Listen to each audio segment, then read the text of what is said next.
The giant Bobcat lay motionless on the steel examination table, bleeding onto the sterile grooves, making a deep, rhythmic noise that defied everything biology taught us about wild predators. The overhead fluorescent lights hummed, yet the bustling trauma ward at the rescue center went completely silent. Seasoned technicians dropped their clipboards and stepped back from the metal perimeter, staring at the scarred creature shivering under the heat lamps. This was not the usual hiss or defensive growl of a cornered beast fighting for its life. It was a pattern, an unbelievable and repeated cadence of syllables mimicking human distress. Animals learn to survive by hiding their pain, but this creature was projecting a deliberate message learned from a nightmare we had yet to uncover. This is the story.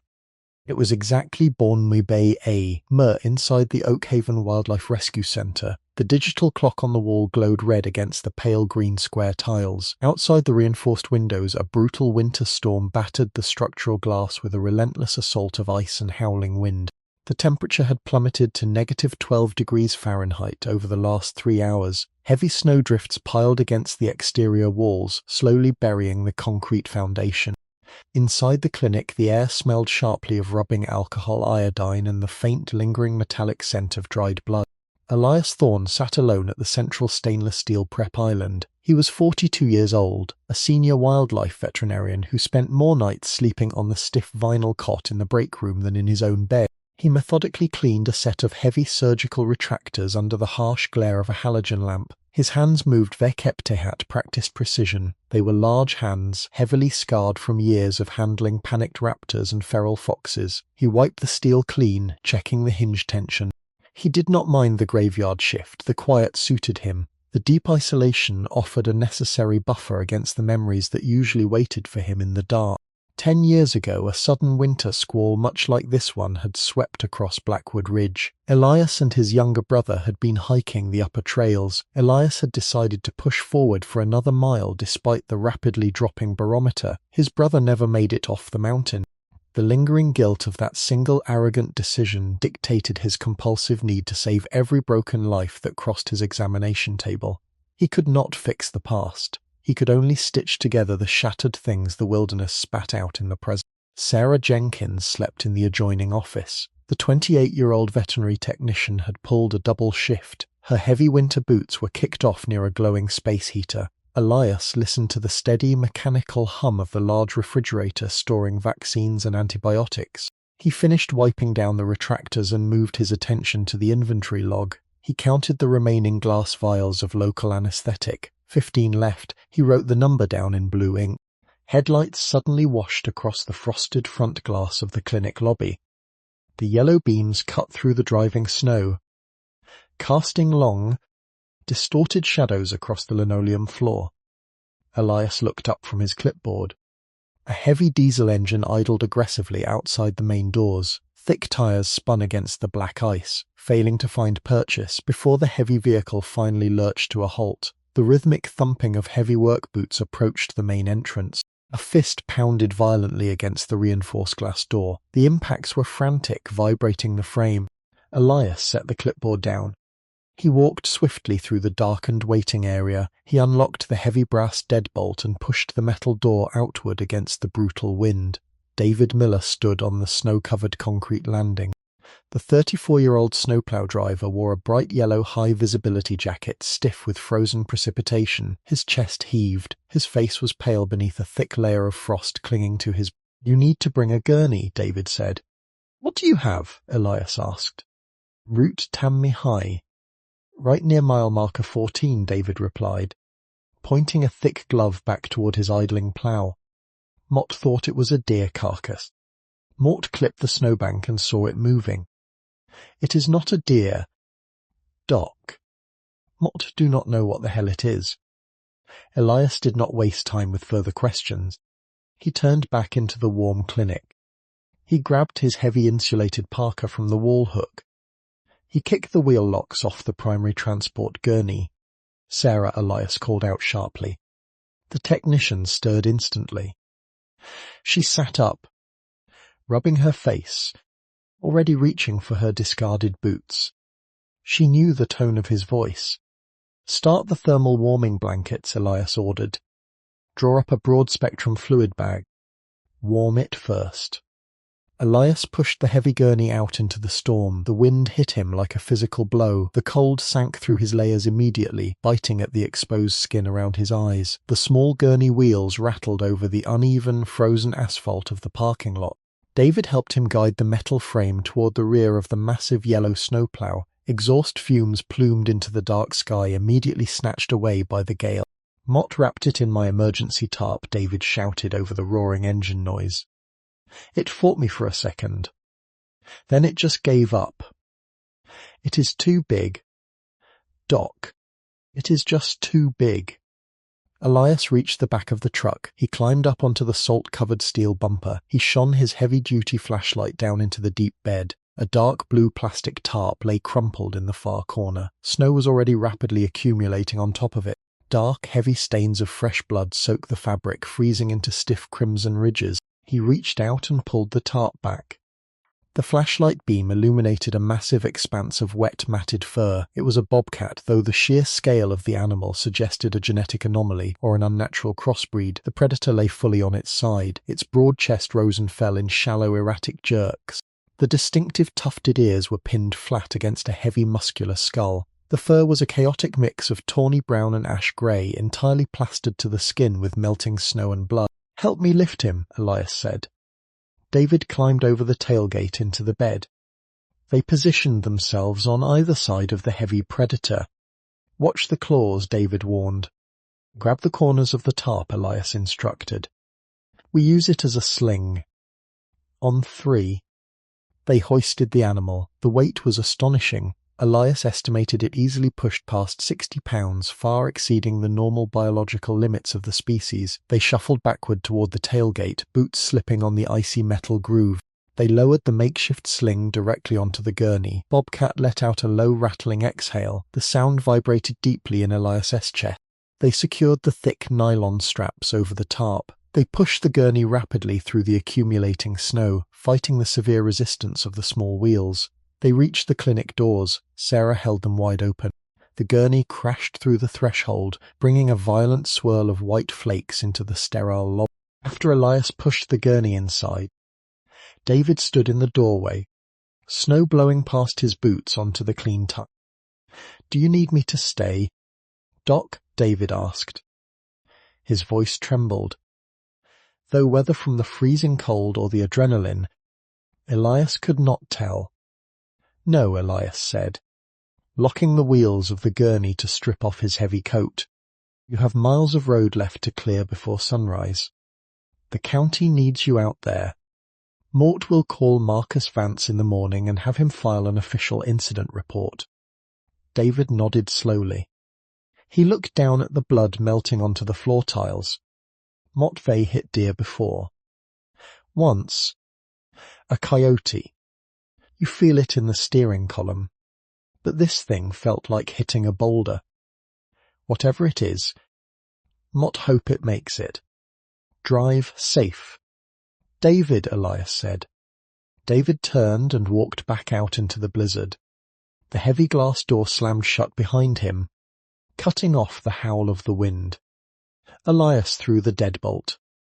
He was completely alone with Sarah and the massive predator bleeding out in his lobby. "Let's move him to Trauma Bay 1, Elias instructed. They guided the heavy gurney down the short hallway. The wheels squeaked against the linoleum. They navigated the tight turn into the primary surgical room. Elias hit the wall switch with his elbow. Bank after bank of fluorescent tubes flickered to life. The transition from the freezing chaos of the storm to the bright clinical environment of the trauma ward was jarring. Elias snapped on a pair of tight latex gloves. Sarah was already beside the examination table. She positioned the overhead surgical lights, flooding the steel surface with blinding white illumination. "Get that tarp off," Elias said. Carefully. Sarah used angled trauma shears to cut the blue plastic away from the matted fur. The true extent of the animal's condition became visible under the harsh light. The bobcat was an absolute wreck. Deep lacerations covered its right flank, likely from sliding violently across the abrasive asphalt of Route Tammy High. Its right hind leg was twisted at an unnatural angle, indicating a clean fracture of the dense femur. Heart rate is 60 beats per minute and dropping, Sarah reported, pressing her cold stethoscope firmly against the massive chest. Respiration is incredibly shallow. 8 breaths a minute. Core temperature, Elias asked. Sarah inserted the digital probe. She waited 5 agonizing seconds. 93.2 degrees, she said. Hypothermia's advanced. Start the warmed IV fluids, Elias instructed. Right jugular. It is too thick to find a peripheral vein in this state. Elias began a rapid physical examination. His gloved hands moved carefully over the heavy musculature. He checked the spinal alignment. He palpated the rigid abdomen for internal bleeding. The animal was entirely unresponsive, deeply submerged in a protective coma induced by the extreme cold and massive trauma. He moved down to the front limbs. He stopped. He lifted the left front leg. He wiped away a thick layer of freezing mud and blood with a sterile gauze pad. "Look at this," Elias murmured. Sarah leaned in, adjusting the fluid drip rate before looking down. A thick, hairless scar wrapped spirally around the bobcat's left front forearm. The damaged tissue was pale and heavily raised. It looked exactly like a severe burn caused by a heavy metal snare or a restrictive steel chain. The injury was undeniably old. The edges of the scar tissue were perfectly smooth, indicating it had healed years ago. "A trap?" Sarah asked quietly. "Or a tether," Elias replied. His voice was flat.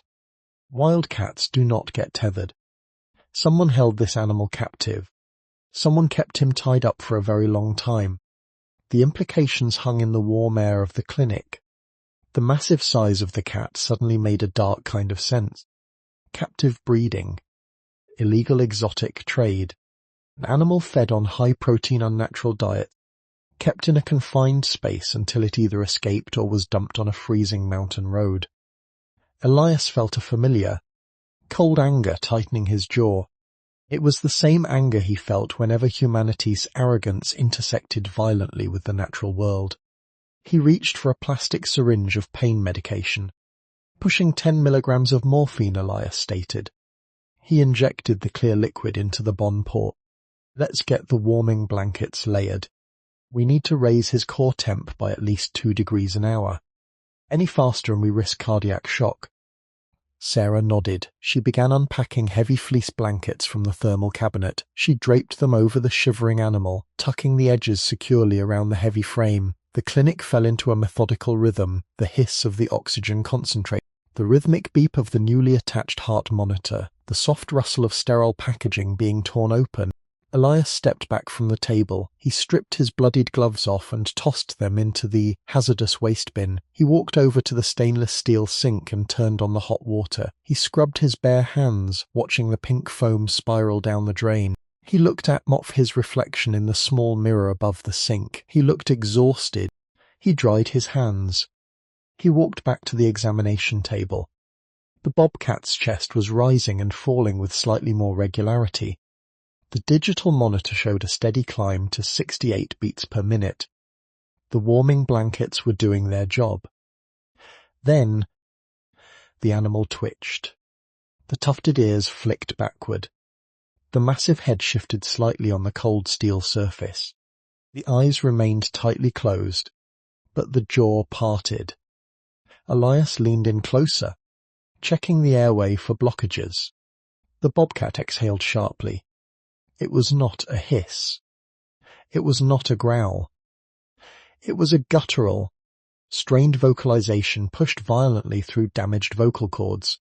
The sound fractured the quiet of the trauma ward. It was 2 distinct syllables.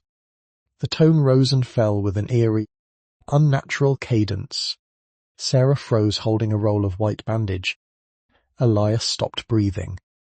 The sound vibrated through the room again. It possessed a haunting melodic structure. It was an unmistakable mimicry of human speech, carrying the distinct phonetic weight of a desperate plea. It sounded exactly like someone trying to shape the words help and home through a throat never designed for vowels. The animal's chest heaved. The sound repeated. It was a sound that felt like a word, though it was T. Elias stared at the scarred forearm. He looked at the massive, unnatural frame. The truth of the situation began to settle over him like a heavy, suffocating shroud. This creature had not yet been kept in a cage. It had listened. It had absorbed the terrifying sounds of its environment. It had learned the specific vocal patterns of distress, perhaps from its captors, or perhaps from something much worse. The monitor beeped steadily. The storm raged outside. Elias placed a steadying hand on the warm fleece covering the animal's flank. The muscle beneath the fabric twitched violently. The clinic felt suddenly very small, isolated on the edge of a vast and indifferent wilderness. He leaned down until he was inches from the tufted ears. "You are safe now," Elias whispered. The bobcat's head turned slightly toward the sound of his voice. The jaw parted one more time. The chilling, two-syllable mimicry echoed off the tile walls, pulling Elias into a mystery he had never asked for, and a darkness he could not yet comprehend. At Numzer Barmifut AM, the relentless storm outside Oak Haven Wildlife Rescue Center finally began to lose its lethal edge. The heavy structural glass of Trauma Bay 1 stopped vibrating. Inside, the harsh glare of the halogen surgical lamps illuminated a sterile metallic reality. The giant bobcat lay stabilized on his right side, anchored by a web of clear plastic tubing and thick fleece-warming blankets. Elias Thorne adjusted the flow rate on the intravenous drip.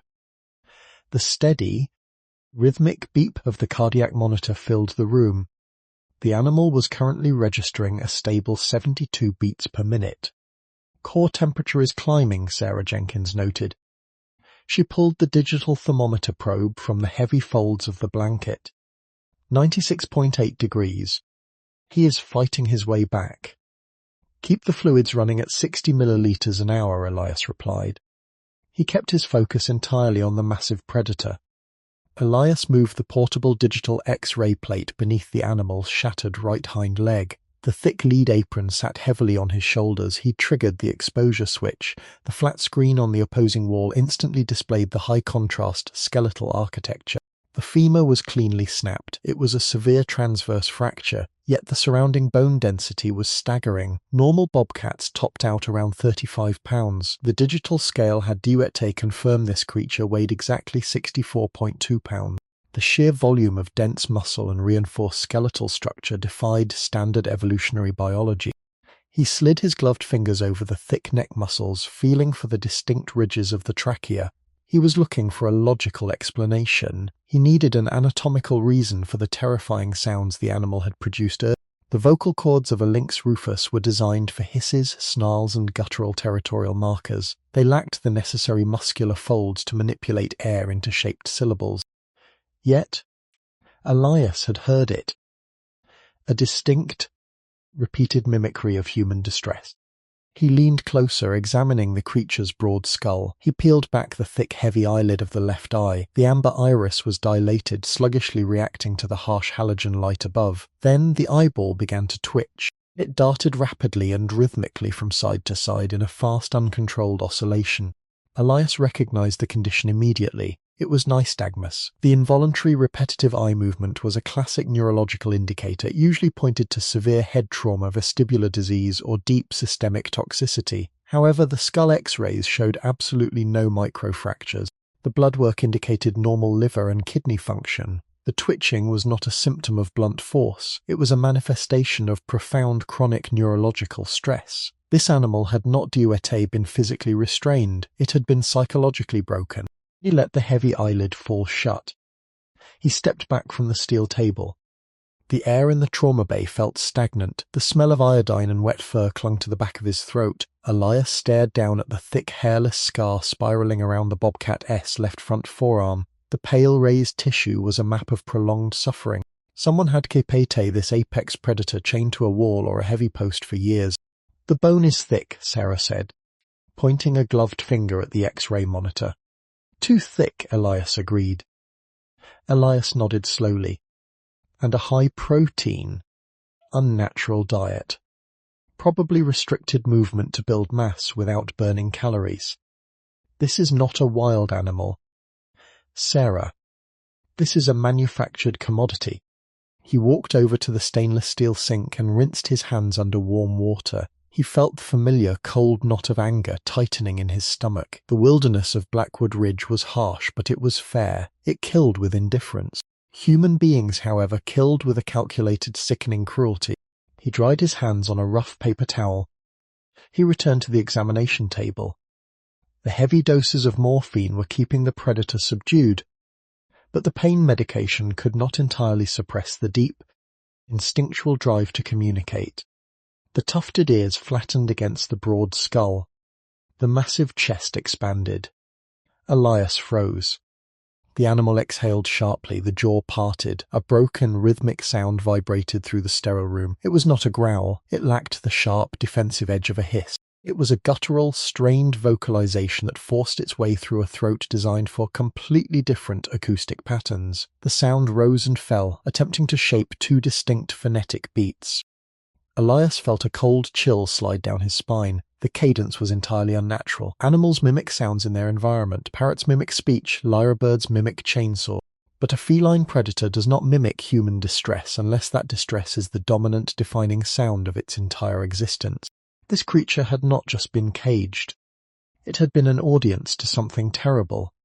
It had absorbed a desperate plea, internalizing the rhythm and the pitch until it became a part of its own survival mechanism, a biological impossibility. Elias pressed the heels of his hands against his tired eyes. He needed logic. He was a scientist, a man who dealt in cellular repair, antibiotics, and measurable physiological responses. He did not deal in ghosts or echoes of human tragedy trapped in the throats of scarred beasts. "Check the blood work again," Elias ordered. His voice sounded hollow, even to himself. "Look for elevated cortisol levels. Look for anything that explains a neurological misfire of this magnitude." Sarah moved to the diagnostic computer. Her fingers tapped rapidly across the plastic keyboard. The bright screen illuminated her face in harsh, blue tones. She scrolled through the automated complete blood count results. "Cortisol is high." Obviously, she read aloud. "White cell count is slightly elevated, indicating a minor, localized infection near the snare scar. Red cells are normal. Hematocrit is normal. There is nothing chemical causing this behavior." Elias. The silence stretched tight across the room. He looked back down at the sleeping giant. The heavy, rhythmic breathing was the only proof the animal was still alive. The massive paws were limp against the cold steel. The destructive power contained within those limbs was staggering, yet the creature was utterly fragile, suspended in an induced coma just to survive the night. Elias reached out and gently traced the edge of the pale scar on the forearm. The tissue was rough, a permanent brand of captivity. Who did this? Where did this animal come from? Route Tamihai was a lonely stretch of asphalt cutting through the dense, unforgiving terrain of Bitter Creek. There were no exotic breeding facilities permitted within 200 miles of Oakhaven. The closest authorized sanctuary was across the state line. This bobcat was an anomaly, a massive bleeding secret dumped on a freezing mountain road to die quietly in the snow. But it had not died. It had survived the impact of a snowplow. It had survived the plummeting temperatures. It had arrived at his door, carrying a message it could not understand, mimicking a desperate plea it had learned in the dark. "Mort cannot just fix the bone," Elias said quietly. Sarah looked up from the monitor. "We have to operate by tomorrow afternoon or he loses the leg." "We will operate," Elias confirmed. "Mort will plate the femur. Mort will close the lacerations. But fixing the bone does not fix the problem." He turned his back on the surgical table. He walked over to the reinforced window. The storm was finally breaking. Dawn was a pale grey smear across the eastern horizon, revealing the heavy, snow-covered pines of Blackwood Ridge.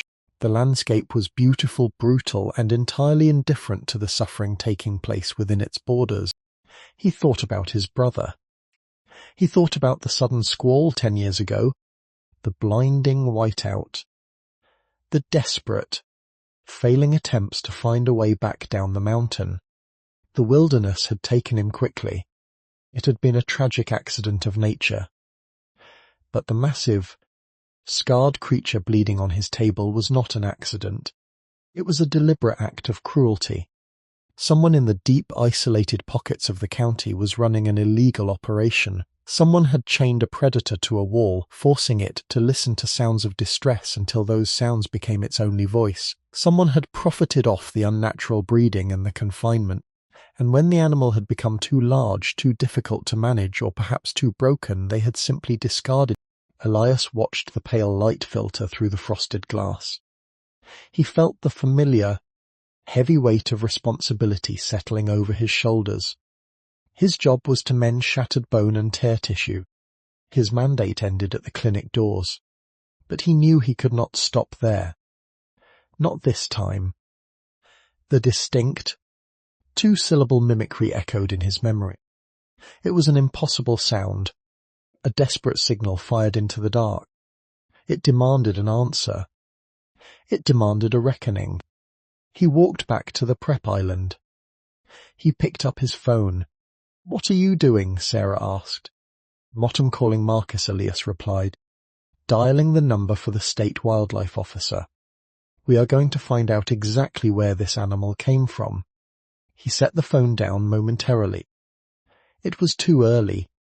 Marcus would be out on the eastern perimeter checking the trap lines. He would let the storm fully clear. He turned his attention back to the physical reality of the beast. The necessary expansion of his assessment was critical. He pulled a secondary rolling tray closer to the examination table. He needed a thorough dental evaluation. Age determination in large felines relied heavily on dentition. He selected a sterile steel speculum and gently parted the heavy jaws. The canine teeth were massive, yet deeply flawed. The upper right canine was sheared off near the gum line, the exposed pulp cavity stained dark with necrosis. The remaining teeth were severely blunted. "Look at the incisors," Elias instructed. Sarah leaned over his shoulder. "They are completely worn flat," she observed. "Cage biting," Elias concluded. Years of chewing on heavy-gauge steel mesh or chain link. He fought his confinement every single day until he finally ruined his own bite. He is estimated to be 6 years old, but his dental wear mimics a geriatric cat. He removed the speculum. The physical evidence was mounting, creating a horrifying mosaic of the animal's past. The worn teeth, the massive, unnatural musculature, the heavy bone density, the deep snare scar. Every single anatomical detail pointed toward a bleak concrete existence entirely removed from the natural world. Elias pulled a fresh pair of latex gloves from the wall dispenser. He snapped them on. He began to thoroughly clean the deep lacerations along the right flank. He used a pressurized saline flush, washing away the frozen grit and asphalt embedded in the muscle tissue. The mechanical act of cleaning a wound usually brought him a sense of grounded focus. It was a tangible problem with a tangible solution. This time, the focus eluded him. His mind kept circling back to the nystagmus and the vocalization. The rhythmic twitching of the eyes under the heavy lids was a silent alarm bell. Neurological stress of that magnitude did not simply vanish via kepitehat rest and antibiotic. It was hardwired into the neural pathways, a permanent glitch in the animal's sensory processing system. "Hand me the heavy-duty sutures," Elias said. "PDS size 2 aught. Sarah tore open a sterile packet and handed him the curved needle. Elias began the slow, methodical process of closing the largest laceration. The thick, tough skin of the bobcat required significant pressure to pierce. He tied off the first knot, securing the tissue. "Do you think he escaped?" Sarah asked quietly. She was watching his hands work. "Animals like this do not just pick locks," Elias replied, sliding the needle through the next section of flesh. If he was kept in a reinforced enclosure strong enough to break his teeth, he did not claw his way out. He was released. Or he was being transported and the vehicle crashed. "David said he found him on the roadside," she reminded him. "Dumped," Elias said. The word tasted sour. Someone panicked. Maybe the animal got too aggressive. Maybe a neighbor complained about the noise. Or maybe the owner realized they had engineered something they could no longer feed or control. He tied off another suture. "The timing is too specific," Elias continued. His voice was methodical, matching the rhythm of his needle. You don't dump a 60-pound predator en route to Army High during the worst blizzard of the decade unless you want the cold to hide the evidence. The storm was supposed to bury him. He finished closing the primary laceration and cut the remaining thread with sharp surgical scissors. The digital clock above the door clicked to Saudain Lameimer. The clinic was warm, isolated from the freezing dawn, but Elias felt a deep, pervasive cold settling in his chest. He stripped off his gloves for the second time that morning.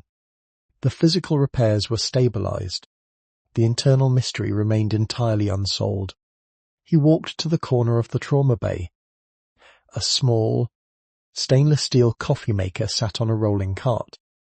He poured a cup of the bitter, dark liquid that had been sitting on the heating plate for 4 hours. He drank it black. It burned the back of his throat, grounding him in the immediate moment. He looked at the creature again. The massive chest rose and fell. The absolute silence of the room was heavy. It was an expectant quiet. Elias knew the animal was heavily sedated, yet he found himself bracing for the sound. He was waiting for the unnatural syllables to fracture the peace of the clinic once more. It was an irrational anticipation. He was a scientist. Yet, the sheer impossibility of the situation defied all clinical logic. The heavy bones, the ruined teeth, the scarred leg, the twitching eyes. They were a collection of physical facts that added up to a terrifying narrative.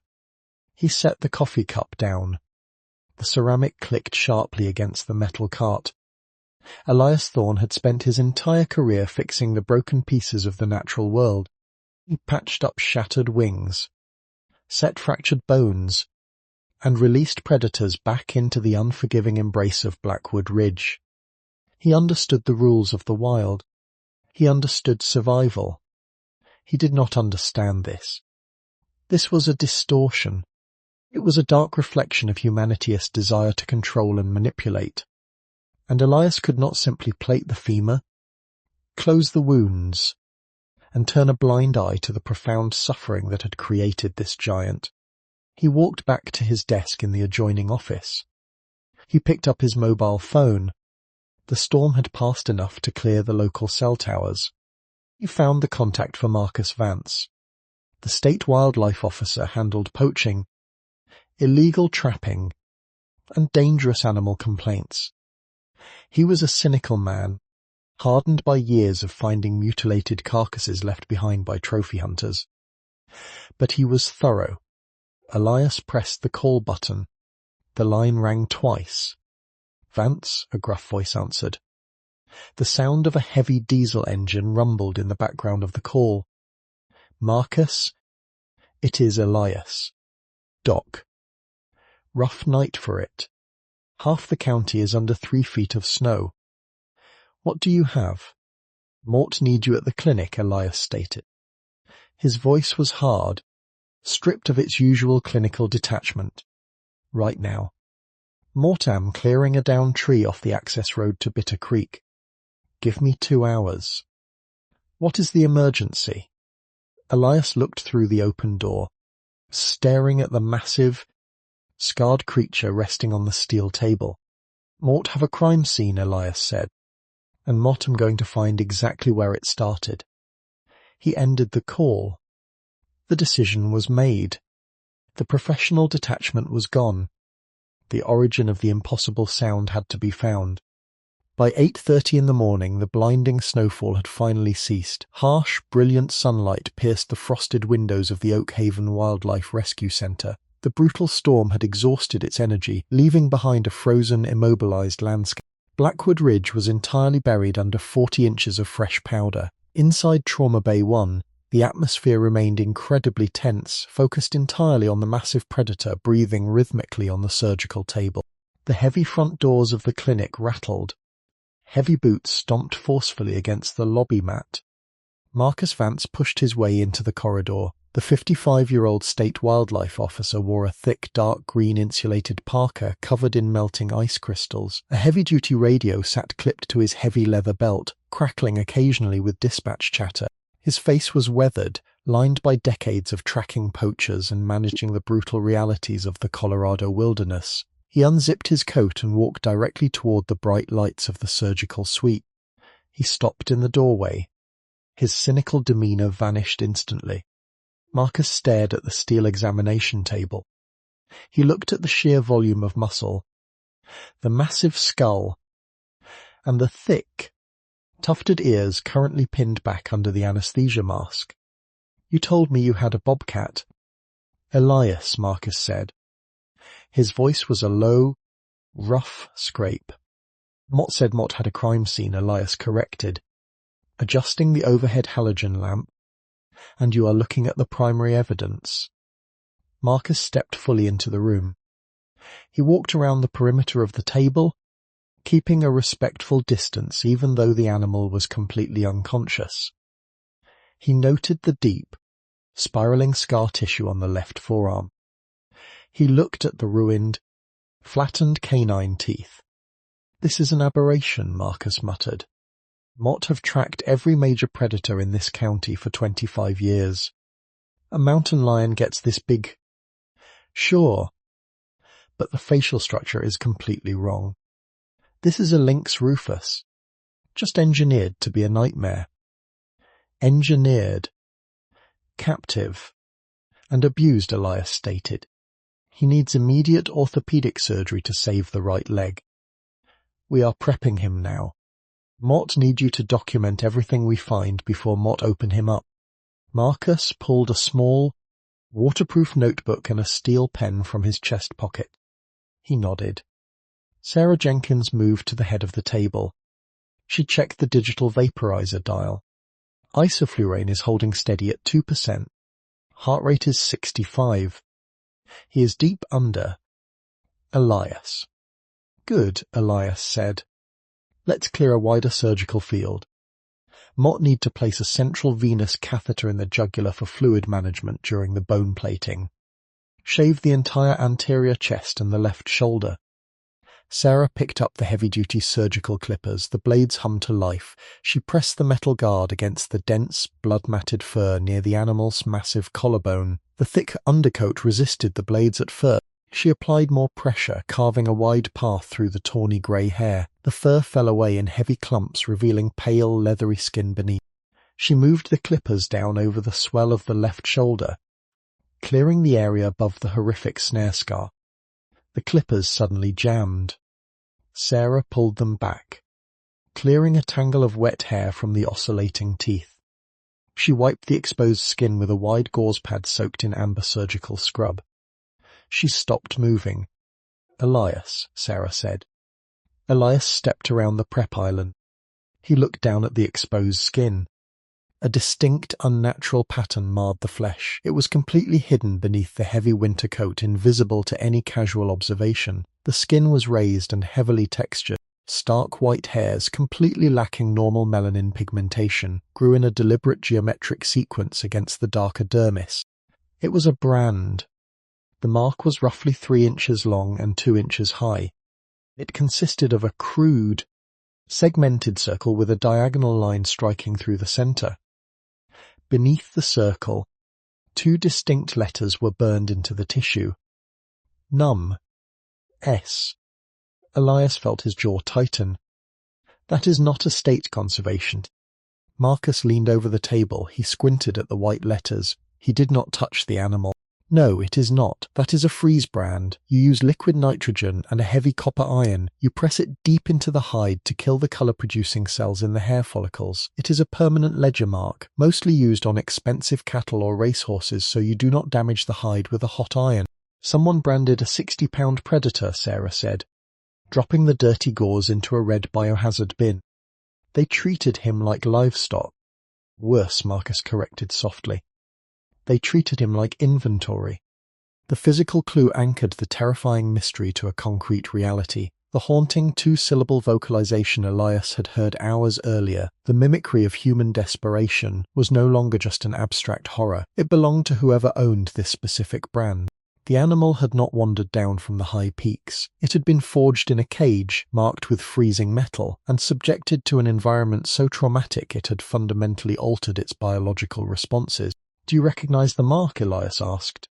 Marcus rubbed the grey stubble on his chin. "The circle and slash is an old, unregulated registry symbol. We used to see it in the late 90s. It belonged to private, high-fence hunting ranches, places that stocked exotic game for wealthy clients who wanted guaranteed kills. But those operations were entirely outlawed in this state 12 years ago."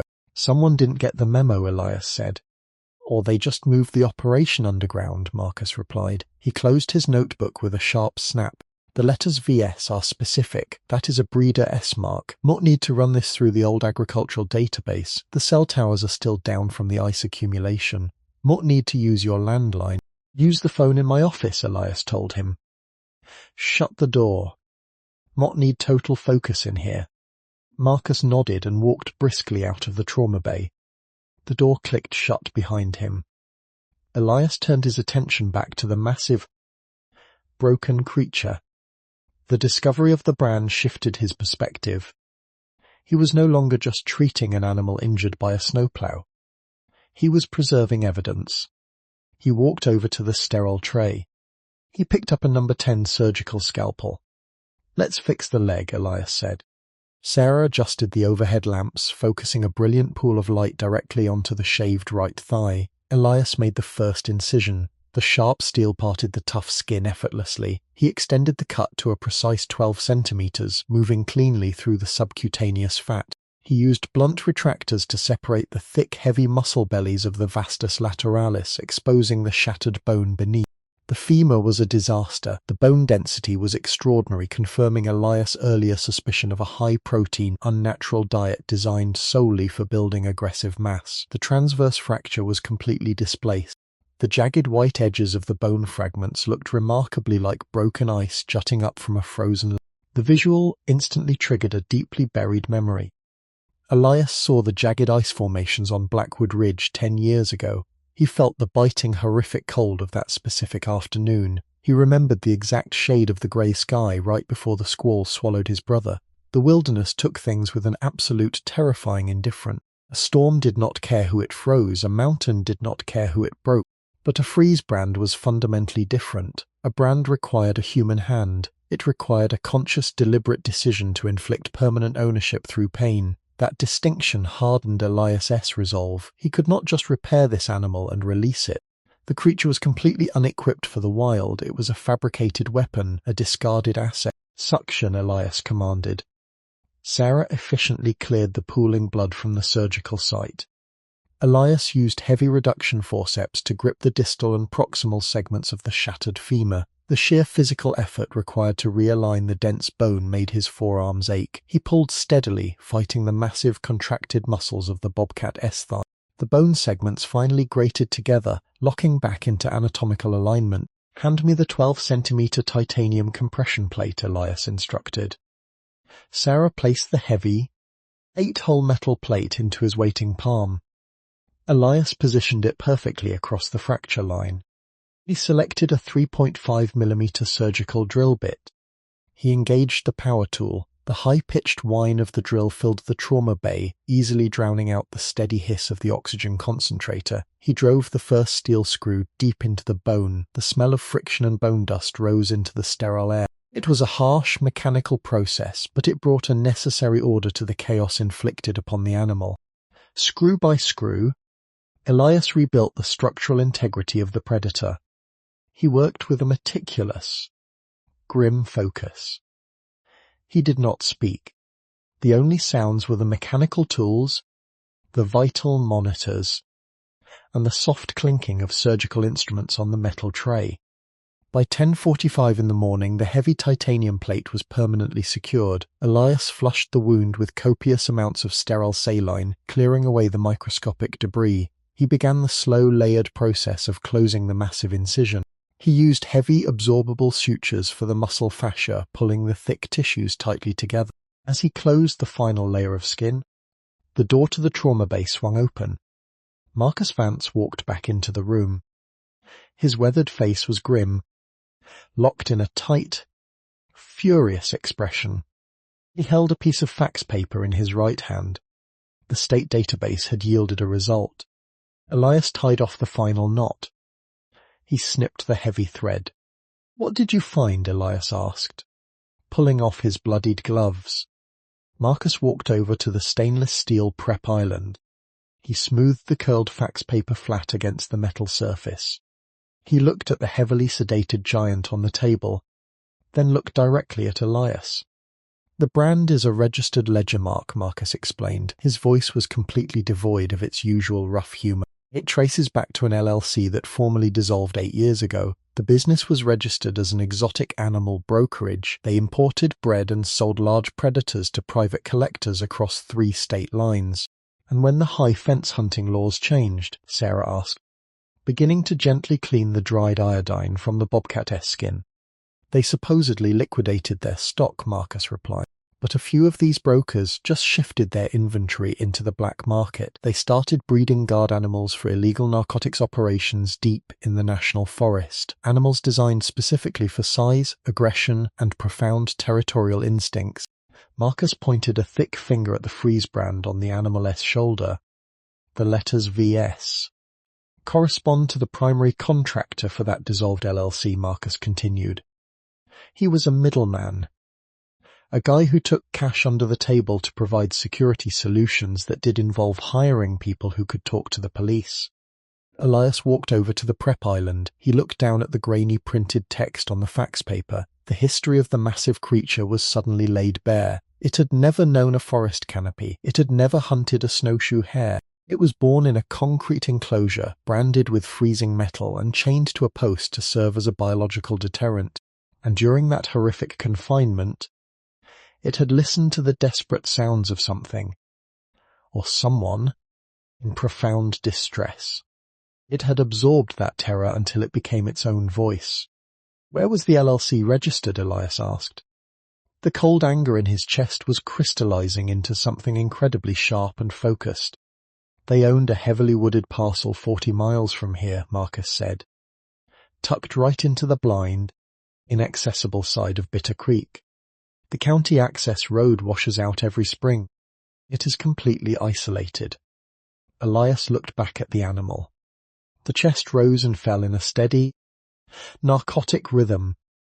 The immediate physical danger had passed, but the true crisis was only just beginning. "Who holds the deed to that property right now?" Elias asked. Marcus looked down at his notes. He read the single name written in dark ink. Noon brought a harsh, blinding glare to the snow-choked streets of Oakhaven. Elias sat in the passenger seat of Marcus' heavy state-issued utility truck. The oversized tires chewed through the deep powder covering Route Tummy High. The cab heater blasted dry, hot air against the frosted windshield. Before leaving the clinic, Elias had stabilized the massive predator, transferring primary monitoring duties to Sarah. The surgical plating was secure. The intravenous fluids were strictly regulated. The animal was finally resting in a deep, medically induced sleep. Now, Elias needed the origin point. Marcus downshifted as the truck hit the steep incline of the unpaved access road leading toward Bitter Creek. "Stokes bought this parcel at a county tax auction 6 years ago," Marcus explained. He kept his eyes locked on the treacherous, icy ruts. "It is 40 acres of deep ravine. There is no municipal water access. There is no grid electricity. It is completely invisible from the highway. Perfect for an operation you want to keep buried," Elias said. "Exactly. We flew a drone over this sector 3 years ago looking for a lost hiker. All we saw was dense canopy and a rusted tin roof. Stokes claimed it was just a hunting cabin.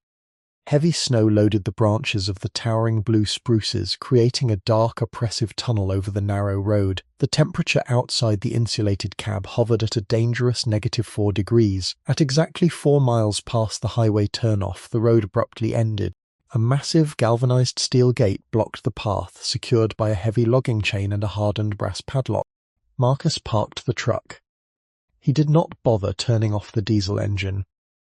Stepping out of the vehicle required serious physical effort. The snow was waist-deep at the shoulders of the road. Elias pulled his heavy insulated hood over his head, shielding his face from the biting wind whipping through the canyon. Marcus grabbed a pair of heavy bolt cutters from the steel toolbox in the truck bed. The brass padlock offered zero resistance to the hydraulic leverage of the cutters. The metal snapped with a sharp, violent crack that echoed off the surrounding trees. Pushing the heavy gate open required both men throwing their entire body weight against the frozen hinges. They forced a gap just wide enough to slip through. Beyond the gate, a steep, winding foot trail descended into the darkest section of the Bitter Creek ravine. Hiking down into the basin was a grueling mechanical process. The deep snow dragged at Mott for their heavy boots. Every breath burned Elias's throat. His scarred hands, usually reserved for delicate surgical incisions, ached from gripping the frozen trunks of saplings to maintain his balance on the steep grade. They descended for 20 agonizing minutes before the dense tree line finally broke.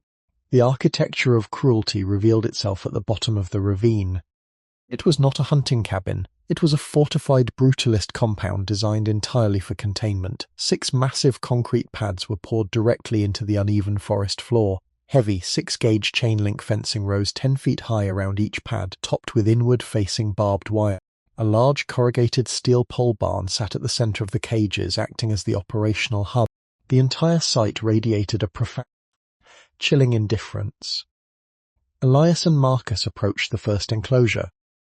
The smell hit them before they reached the wire. It was a foul, stinging blend of concentrated ammonia, diesel exhaust, and rotting meat. The freezing temperatures had muted the decay, but the stench still clung heavily to the damp air in the basin. "Check the perimeter," Marcus ordered, drawing his heavy sidearm. Stokes might still be on site. Elias walked slowly down the central corridor between the massive cages. He peered through the rusted steel mesh. The first 3 enclosures were completely empty. The concrete floors were stained dark with old waste and blood. Chewed, heavy plastic barrels served as rudimentary shelters in the corners. There was no straw, there were no heating elements. Vernon Stokes existed in every terrible detail of the compound. The antagonist was entirely visible through his profound neglect. Empty aluminum beer cans littered the narrow walkways, carelessly tossed aside. The padlocks securing the cages were expensive, high-security models, proving Stokes cared deeply about protecting his inventory, but heavily soiled, empty water troughs proved he cared absolutely nothing for their survival. Elias stopped in front of the 4th enclosure. The heavy steel door of this specific cage was hanging wide open. The locking mechanism had been completely sheared off, likely by a heavy crowbar. "Marcus," Elias called out. His voice barely carried over the wind. The officer jogged over, holstering his weapon. He looked inside the open cage. This enclosure was fundamentally different from the others. A massive galvanized steel post was bolted directly into the center of the concrete floor. A heavy iron ring encircled the post. Attached to the ring was a 3/8-inch steel cable, terminating in a heavy-duty brass swivel clip. The cable was roughly 8 feet long. Elias stepped inside the concrete cell. He knelt beside the central post. The steel was worn completely smooth in a perfect circle, polished by years of the heavy ring scraping endlessly around the circumference. He looked closely at the concrete floor within the 8-foot radius of the cable. The grey surface was deeply gouged. Thousands of frantic, desperate claw marks etched a permanent record of the giant Bobcat's confinement. "This is where he lived," Elias stated. He touched the frozen concrete. "Look at the back wall," Marcus pointed. Elias stood up and walked to the far edge of the enclosure. The chain-link mesh here was severely warped. The thick steel wire was bent outward in the exact shape of a massive, heavy skull. The metal was heavily scored. Elias remembered the blunted, ruined canine teeth of the predator on his examination table. The animal had spent years biting the steel, trying to break through the impenetrable barrier.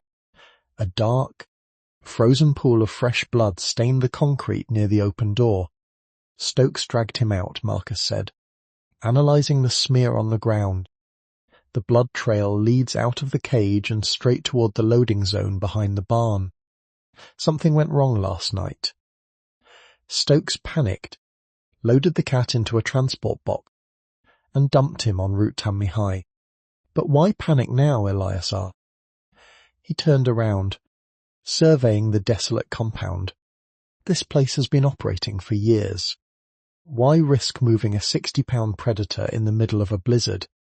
Elias walked out of the enclosure and approached the central pole barn. The large sliding door was rolled halfway open. Inside, a heavy diesel generator sat silent and cold. Bags of cheap, high-protein canine bulk feed were stacked haphazardly against the corrugated metal walls. A crude workbench occupied the far corner, littered with tools, heavy leather-handling gloves, and a specialized liquid nitrogen tank. Beside the tank lay a heavy copper branding iron. The metal face of the tool was forged into the distinct circle and slash, with the letters VS. Positioned below, the physical evidence of the freeze brand anchored the nightmare perfectly.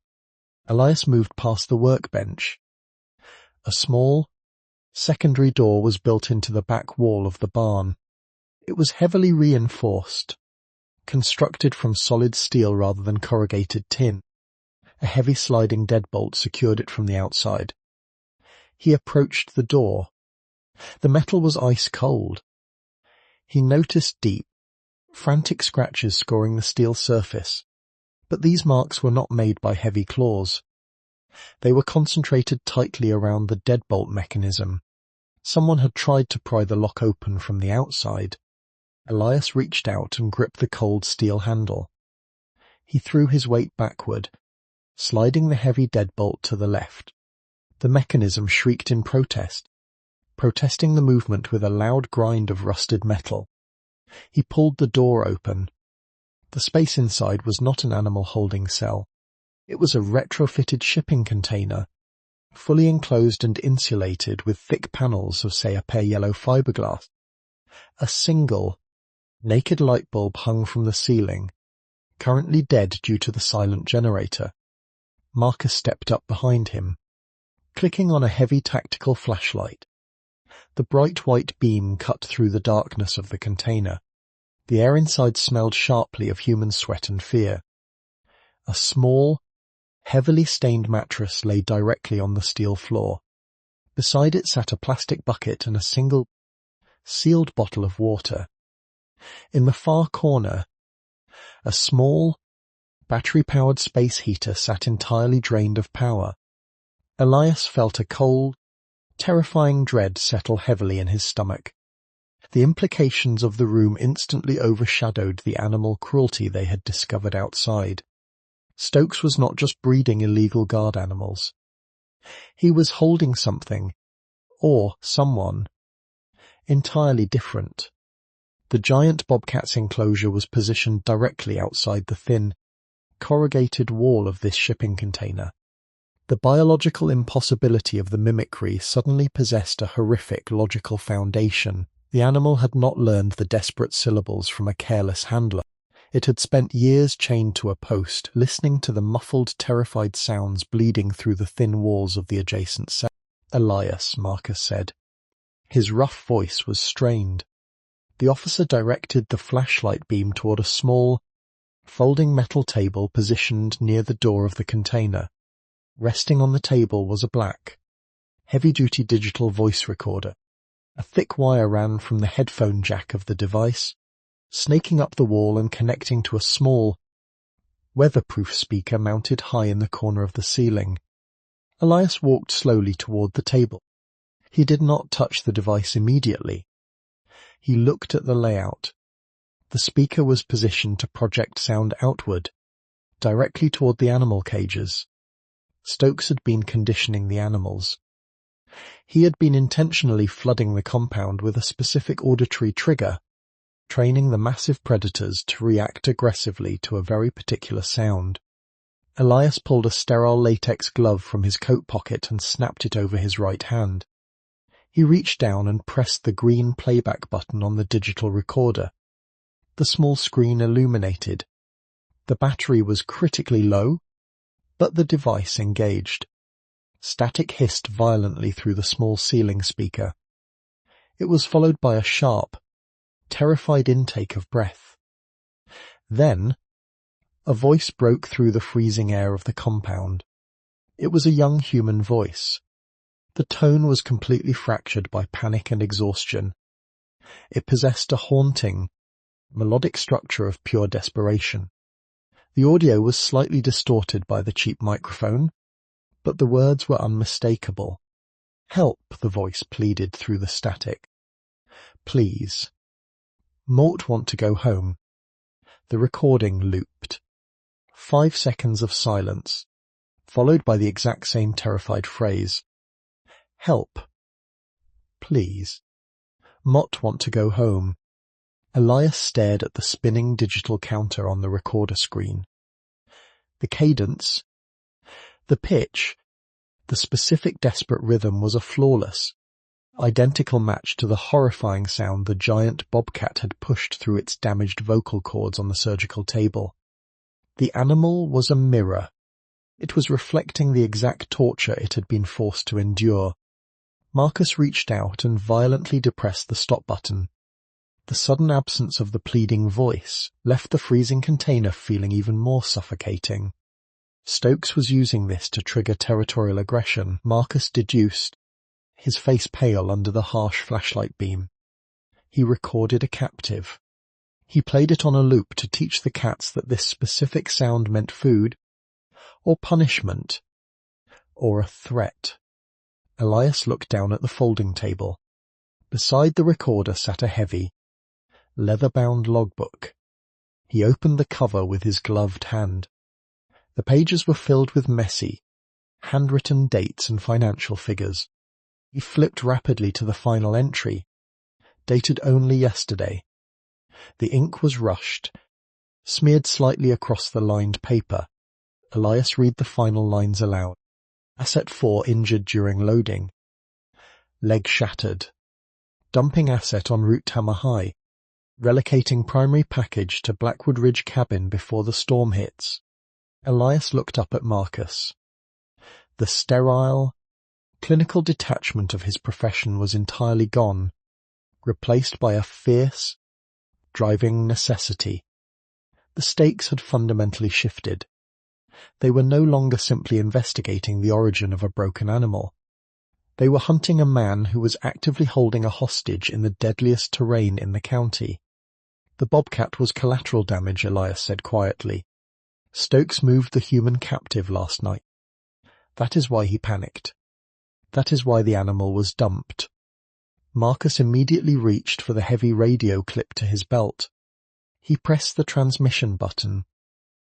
Dispatch. This is Vance. Priority traffic. Mort need a state tactical unit mobilized to the Bitter Creek access road. Only thick, unyielding static answered him. The ice storm had completely severed the radio repeaters on the high peaks. They were utterly isolated at the bottom of the ravine. Elias looked at the logbook again. Blackwood Ridge cabin. It was a massive, unforgiving expanse of wilderness, exactly where his brother had frozen to death 10 years ago.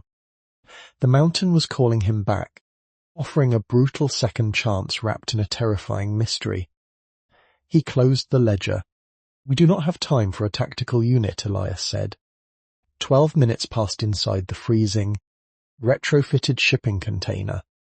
The air trapped between the yellow fiberglass insulation panels felt completely devoid of oxygen.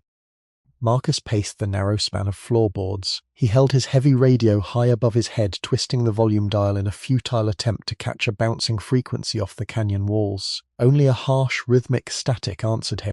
The ice storm had perfectly isolated the Bitter Creek Basin, leaving them entirely cut off from the state dispatch grid. "Nothing," Marcus grunted, lowering the radio. "We are completely blind down here." Elias did not answer. He knelt beside the heavily stained mattress on the floor. His clinical training demanded a methodical approach to chaos. He needed to understand the physical reality of the person Vernon Stokes had kept locked inside this metal box. The digital recorder on the table had provided the auditory trauma, but Elias knew the physical environment always held the deepest truth. He pressed his gloved hands against the thin, cheap fabric of the mattress. It was damp and completely frozen solid in the center. "Help me move this," Elias instructed. Marcus stepped over, grabbing the top corner of the bedding. Together, they hauled the stiff mattress away from the corrugated steel wall. The heavy fabric scraped loudly against the metal floor.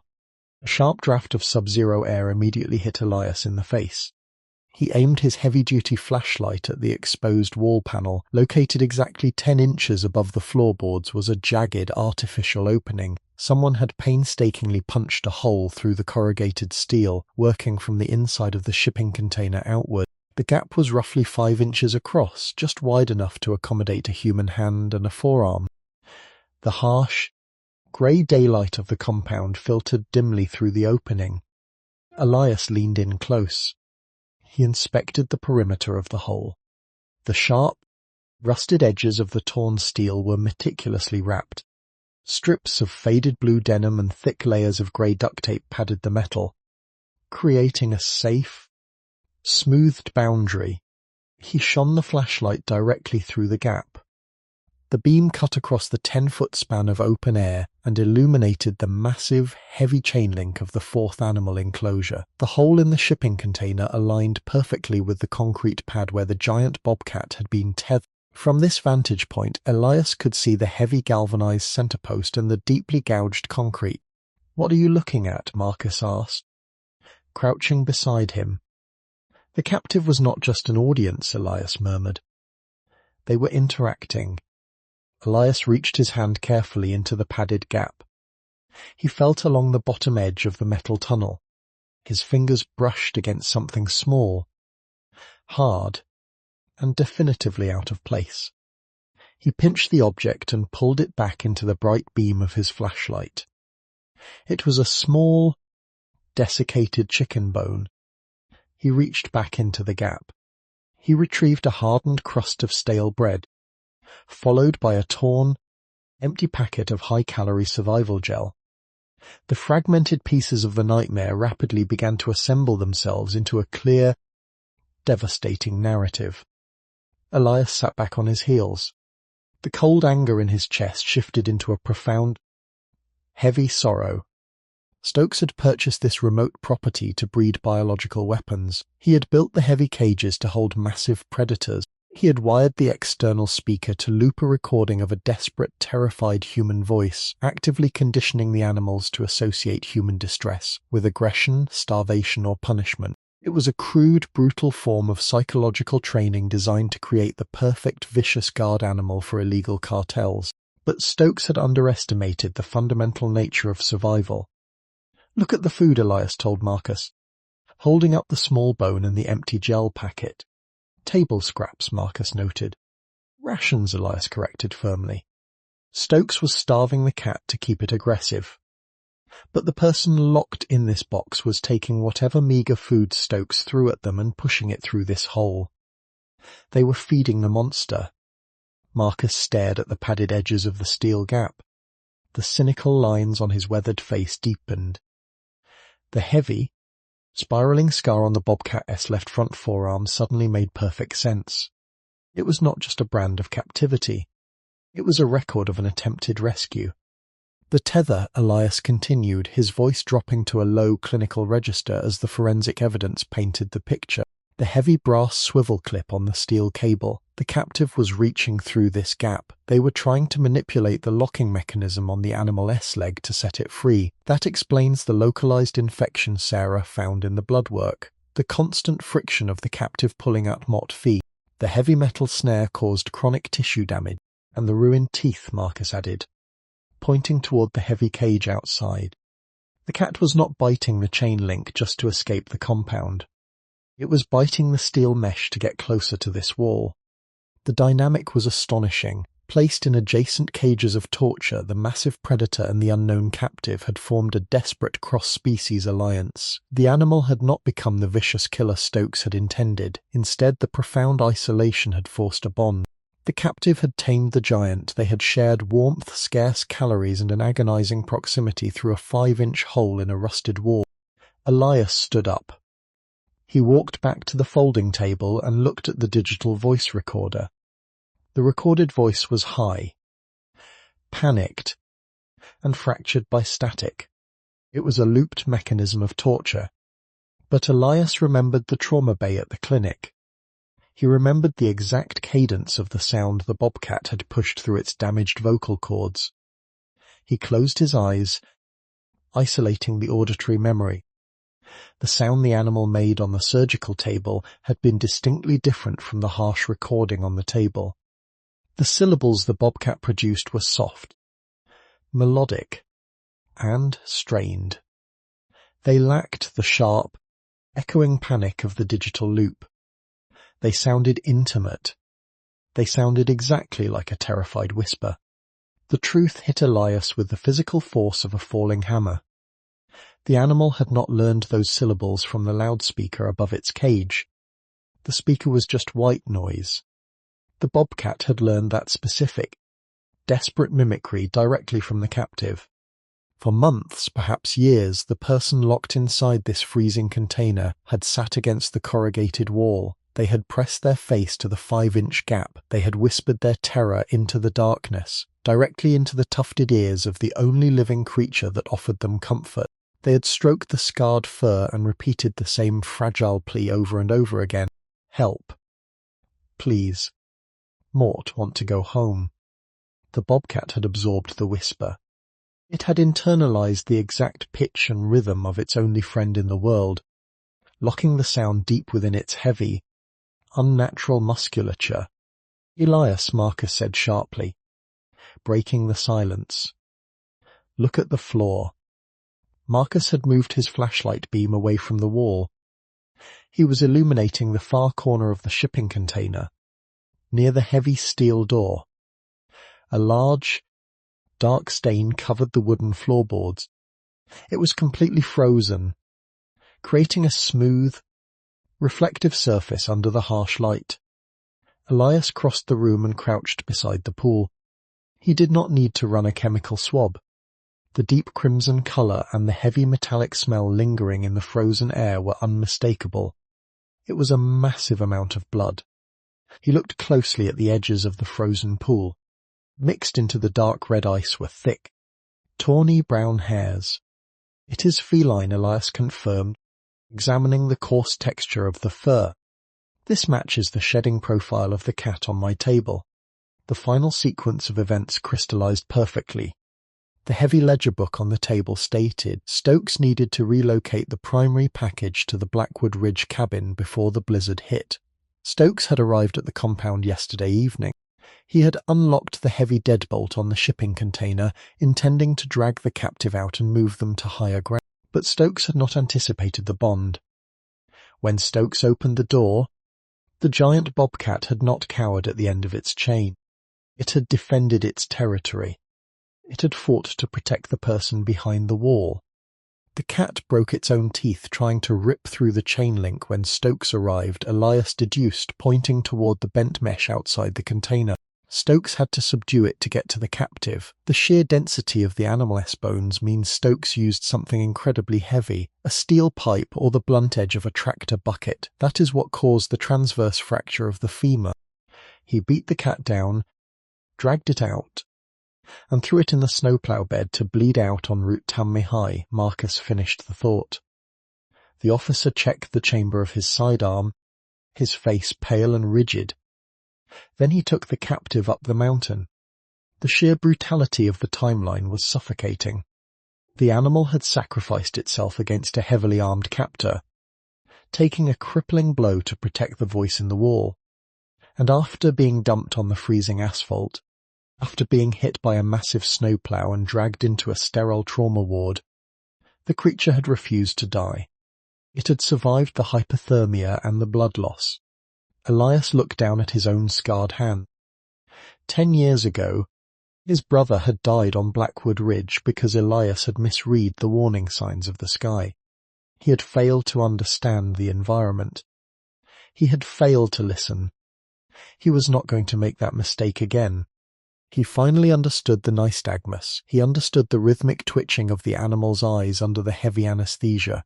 It was not just chronic neurological stress from captivity. It was the physical manifestation of an interrupted duty. The creature was trapped in a state of profound instinctual panic because it had been violently separated from the one thing it was trying to protect. The unnatural syllables pushed through the damaged vocal cords were not random mimicry. They were not a symptom of a broken brain. They were a relay, The giant bobcat was functioning as a living distress beacon. It had endured the blizzard, the shattered bone, and the surgical steel just to deliver the final, whispered plea of a captive currently freezing to death in a cabin on Blackwood Ridge. The animal was trying to tell them exactly who to look for. Elias stood up. He turned his back on the frozen blood and the padded gap in the wall. He walked straight out of the shipping container and into the harsh, biting wind of the ravine. Marcus followed him closely. "The cell towers are down," Marcus reminded him, his boots crunching heavily through the snow. "The access roads to the upper ridge are buried under 3 feet of powder. We cannot call a tactical team. Elias, we cannot even get a snowmobile up the eastern face right now." "We do not need a tactical team," Elias said. He marched relentlessly toward the breached steel gate at the top of the trail. "Stokes is armed. Elias. He is cornered. He knows the property. If we go up that mountain alone, we are walking entirely blind into a fortified position." Elias stopped at the base of the steep incline. He turned to face the veteran wildlife officer. The clinical detachment of his profession was completely gone. In its place was a cold, absolute certainty forged by years of dealing with the brutal realities of the wild. "We are not walking in blind," Elias stated. His voice was steady, cutting clearly through the howl of the wind. He looked back toward the dark canopy of the canyon, picturing the heavily sedated giant breathing rhythmically on the surgical table miles away. "The cat knows exactly where Vernon Stokes took them," Elias said. "The animal knows the scent. It knows the terrain. And it is desperate to finish the fight it started yesterday." He turned and began the agonizing climb back up the snow-choked trail toward the truck. The realization had fundamentally altered his mandate. He was no longer just a veterinarian repairing a shattered femur. He was preparing to wake up a monster and follow it into the dark. The heavy utility truck rumbled back into the parking lot of the Oakhaven Wildlife Rescue Centre at Mort Fay, exactly Mort Bunmilumfen Mame. The sun sat low in the winter sky, casting long geometric shadows across the pristine snowbanks. Inside the vehicle, neither Elias nor Marcus spoke. The dark reality of the Bitter Creek compound hung between them like a physical weight. Elias pushed the heavy glass entrance door open, stepping back into the warm, sterile corridor of the clinic. He walked straight to the intensive care ward, stripping off his heavy winter parka. Behind the triple-paned observation window, the massive predator lay inside a large, reinforced stainless steel recovery enclosure. Sarah Jenkins sat on a rolling stool nearby, tracking the vitals on a digital tablet.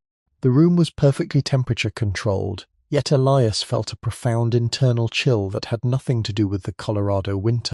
He stepped inside the enclosure, the rubber soles of his boots squeaking softly against the sealed concrete floor. The Bobcat was starting to drift upward through the heavy layers of anesthesia. The digital monitor displayed a steady heart rate of 78 beats per minute. The internal warming blankets had successfully restored his baseline physiology.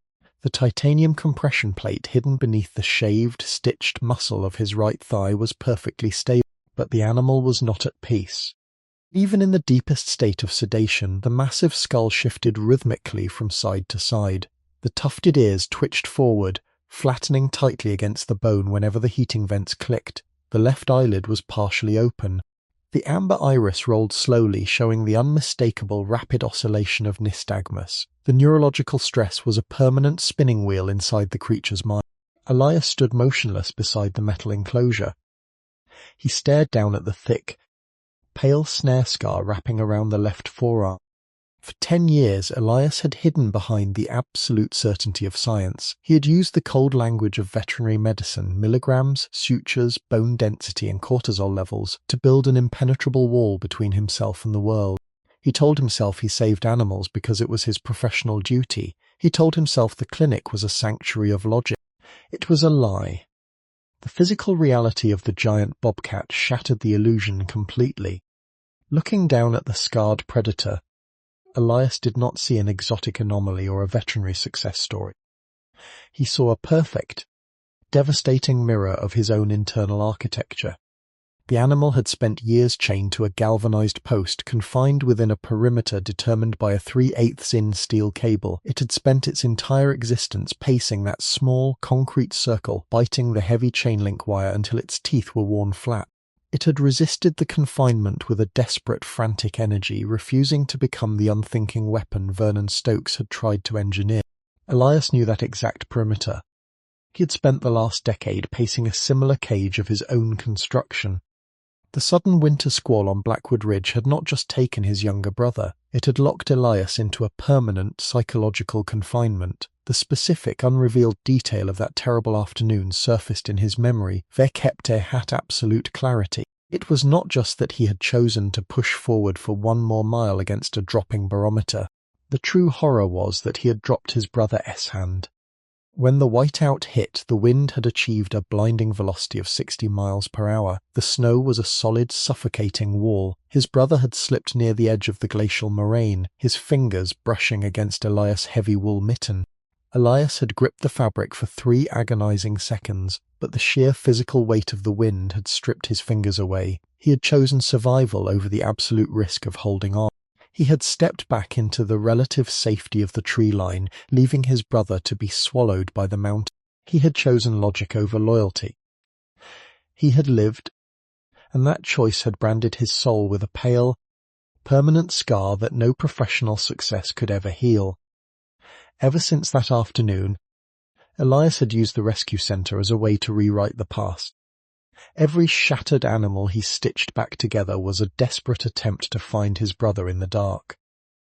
He was trying to grab the hand he had dropped 10 years ago.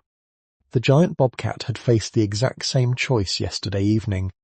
When Vernon Stokes opened the heavy steel door of the shipping container to relocate the human captive, the animal could have cowered at the end of its cable. It could have relied on its raw instinct for self-preservation. Stokes was armed, brutal, and completely indifferent. But the animal had not backed down. The predator had chosen the absolute risk of defense. It had thrown its 64-pound frame against the heavy wire, shattering its own femur against a blunt object, just to delay the captor. It had chosen the voice in the wall over its own survival. It had held on until it was physically broken and dumped on a freezing road to die in the dark. Elias reached down and gently placed his bare palm flat against the wire mesh of the recovery enclosure.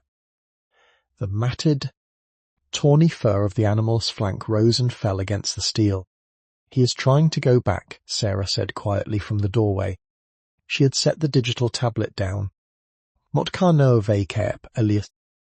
His voice was a low, raspy whisper that sounded completely foreign to his own ears. "The morphine is wearing off. I should draw up another 5 milligrams of Torbugesic to keep him quiet." "No," Elias said. He did not turn around to look at her. "Do not sedate him further. Elias, if he wakes up fully in this state of neurological panic, he will rip the sutures out. He will bend the titanium plate. He is too strong for this cage. He isn't panicked because of the pain." "Sarah," Elias said, his hand remaining steady against the cold metal wire. "He is panicked because he is the only witness. He delivered the signal, and he is waiting to see if anyone is smart enough to follow it." Elias looked at the animal's broad skull. The left eyelid fluttered open completely. The amber iris fixed onto Elias' bare hand. The rapid oscillation of the nystagmus slowed for a fraction of a second, the eye tracking the human warmth on the other side of the barrier. The predator did not hiss. It did not display its blunted, ruined teeth. The jaw parted slightly, the chest expanded with a heavy, deliberate intake of air. A low, rhythmic sound vibrated through the metal frame of the enclosure. It was the exact 2-syllable mimicry they had heard in the trauma bay. It was a sound that felt like a word, though it was T. It carried the precise whispered cadence of the captive from the shipping container. Help. Home. The sound was no longer a biological puzzle to be solved by a veterinarian. It was an eviction notice for Elias' guilt. The mountain had taken his brother because Elias had let go. Now, the exact same mountain was holding another life, suspended in the freezing dark of the Blackwood Ridge cabin. waiting for someone to prove that survival was not the only law of the wilderness. The decision crystallized in Elias's chest with a sharp, violent finality. He was done pacing the concrete circle of his own sanctuary. He was done cleaning surgical instruments and waiting for the dead to find peace. The broken animal on the table had paid for this information with its own blood. It had dragged its shattered leg across the asphalt of Route Tamihai to deliver a plea, and Elias was not going to drop the hand a second time. He turned away from the enclosure. The clinical detachment that had defined his entire adult life fell away, leaving behind a hard, absolute focus. Marcus Elias called out, stepping back into the central corridor. The wildlife officer was leaning against the prep island, staring at the grainy fax paper. He looked up, his weathered face locked in a deep frown. "We are going up the ridge," Elias stated. "Mort told you." "Elias." "The upper trail is completely choked," Marcus replied, standing straight. "The state plows haven't even touched the base of Blackwood Ridge. My utility truck will frame out in the first half-mile of drifts. Then we walk," Elias said. "It is -4 degrees out there. It will be -15 by the time the sun drops below the peaks. Walking into 40 inches of fresh powder without a tactical team is suicide. You know what happens on that mountain when the temperature plunges. What can know of a Cape exactly what happens on that mountain?" "Marcus," Elias said. His voice was perfectly level, stripped of all emotion. "That is why, Mott, I'm going." He walked over to the supply cabinet and pulled out a large, heavy-duty canvas gear bag. He began packing it with a methodical speed. He did not select veterinary antibiotics or standard diagnostic tools. He packed heavy thermal survival blankets. He loaded a specialized field trauma kit, thick rolls of compression bandages, and 3 bottles of sterile saline solution wrapped in chemical heat packs. He added a bottle of high-concentration local anesthetic and a portable, battery-powered surgical headlamp. "You are a vet?"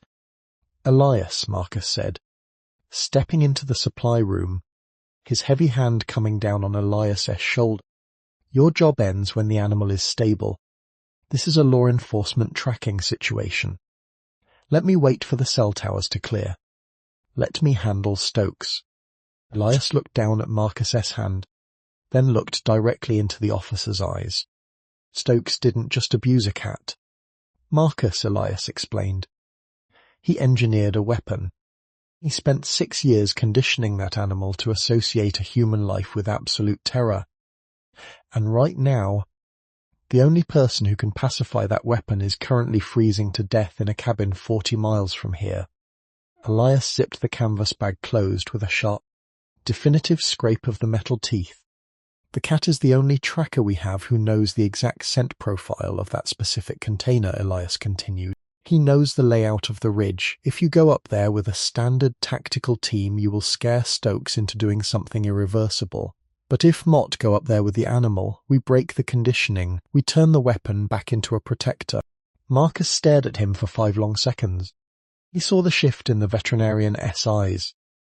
He recognized the look of a man who had finally reached the end of his own cage. The officer let his hand drop from Elias' shoulder. "The cat has a titanium plate in his leg." "Elias," Marcus reminded him. "He can barely stand." "He will stand," Elias said, looking back through the observation window. Inside the stainless steel enclosure, the giant bobcat had hoisted its massive upper body onto its front limbs. Its scarred left paw was pressed firmly against the heavy glass barrier, its amber iris locked onto Elias's movements with an unblinking, driving intensity. The creature was no longer a patient, it was a partner. The decision was entirely made. The perimeter of the rescue center was officially broken. The digital clock in the main corridor of the rescue center ticked over to Heiser Mirlamfoot van Maim. The afternoon sun cast a pale, weak light that barely registered against the heavy, insulated walls of the clinic. The profound isolation of the facility, usually a source of comfort for Elias, now felt like a strategic disadvantage. He moved with a calculated speed, entirely focused on dismantling the sterile environment he had built to protect himself. He pulled a heavy, insulated transport crate from the storage locker. The metal latches clanked loudly against the thick composite plastic. "What are you doing with that?" Sarah asked. She stood near the doorway of the intensive care ward, a used syringe dangling loosely in her right hand. "Motum prepping a transport," Elias said. He did not look up, focusing instead on layering the bottom of the crate with heavy fleece blankets lined with heart-activated chemical heat packs. "A transport to where?" "Elias? The state sanctuary access road is buried under 4 feet of ice. There is no outgoing logistics team." "He is not going to a sanctuary," Elias replied, securing a small, heavy-duty water dish to the steel grate of the door. "He is going back to Blackwood Ridge." Sarah dropped the syringe into the red biohazard bin with a sharp thud. She stepped fully into the prep area.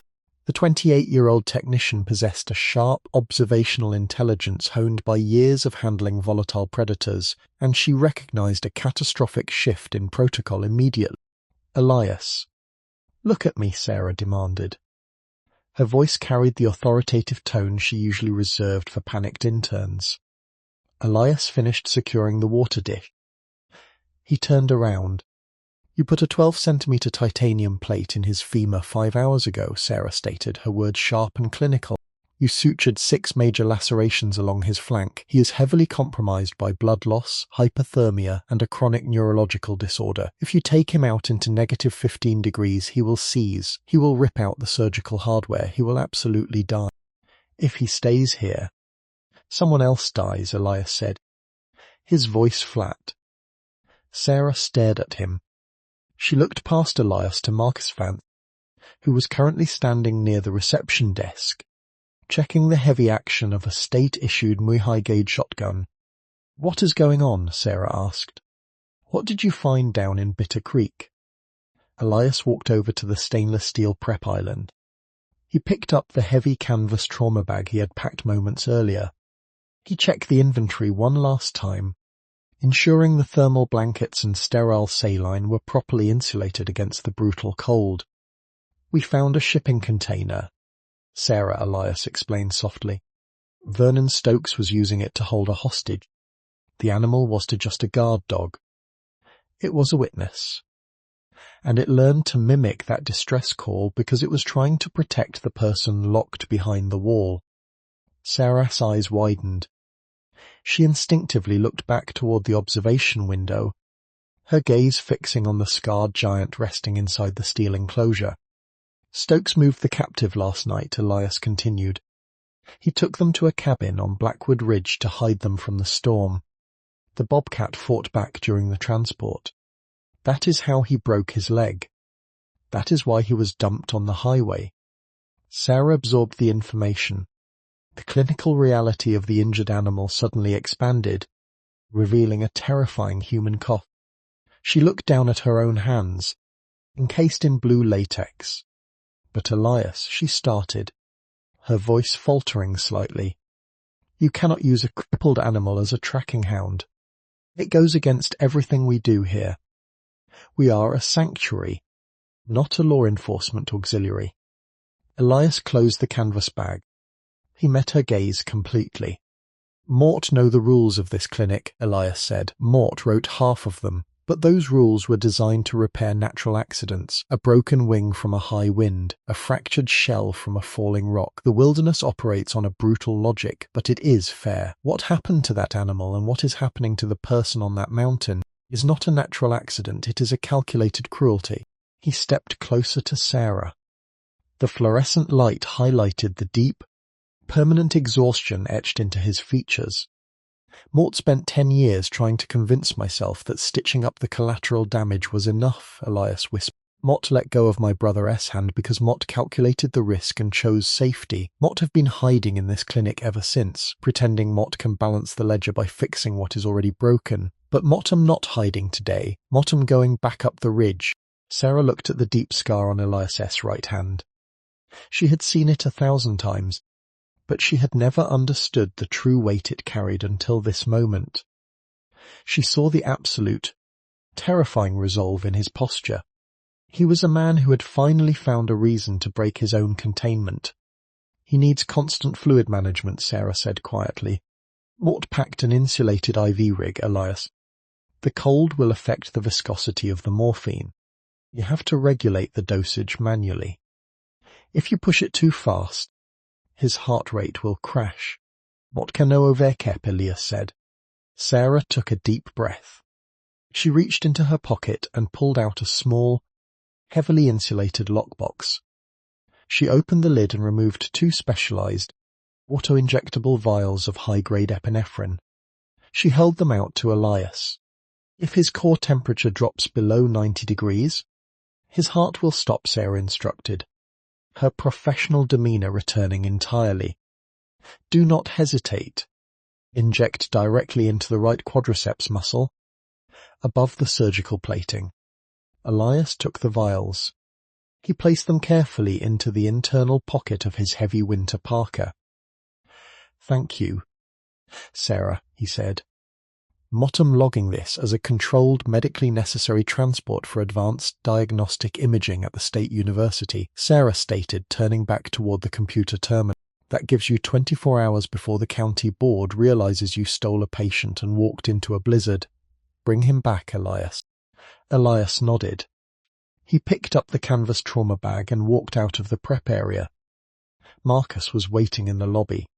He had secured the shotgun in a heavy, waterproof scabbard slung across his back.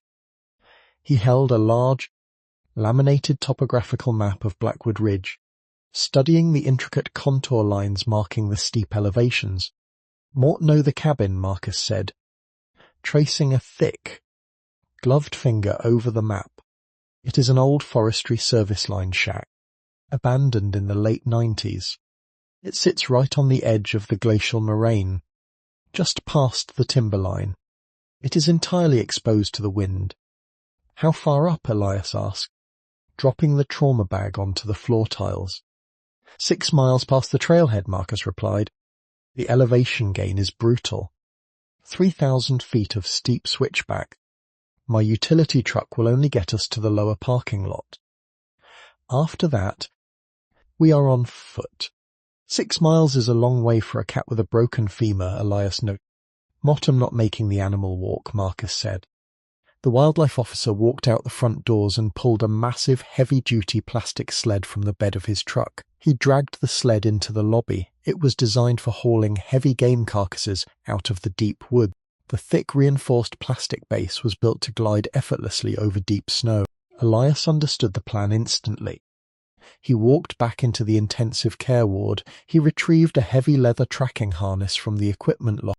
It was a specialized rig, originally designed for large search and rescue dogs, featuring wide padded straps that distributed weight evenly across the chest and shoulders without putting pressure on the hind leg. He entered the recovery enclosure. The giant bobcat was fully awake now. The morphine was keeping the pain manageable, but the narcotic haze had receded enough to reveal the raw, powerful intelligence behind the amber eyes. The rapid oscillation of the nystagmus was still present, an involuntary twitching that highlighted the animal's profound stress. Elias knelt beside the heavy metal frame. He did not speak. He let the silence stretch, allowing the predator to assess his intentions.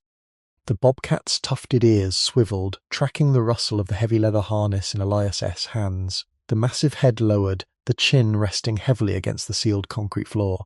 A low, rumbling vibration began deep in the animal's chest. It was not a growl of aggression. It was a sound of cautious, desperate anticipation.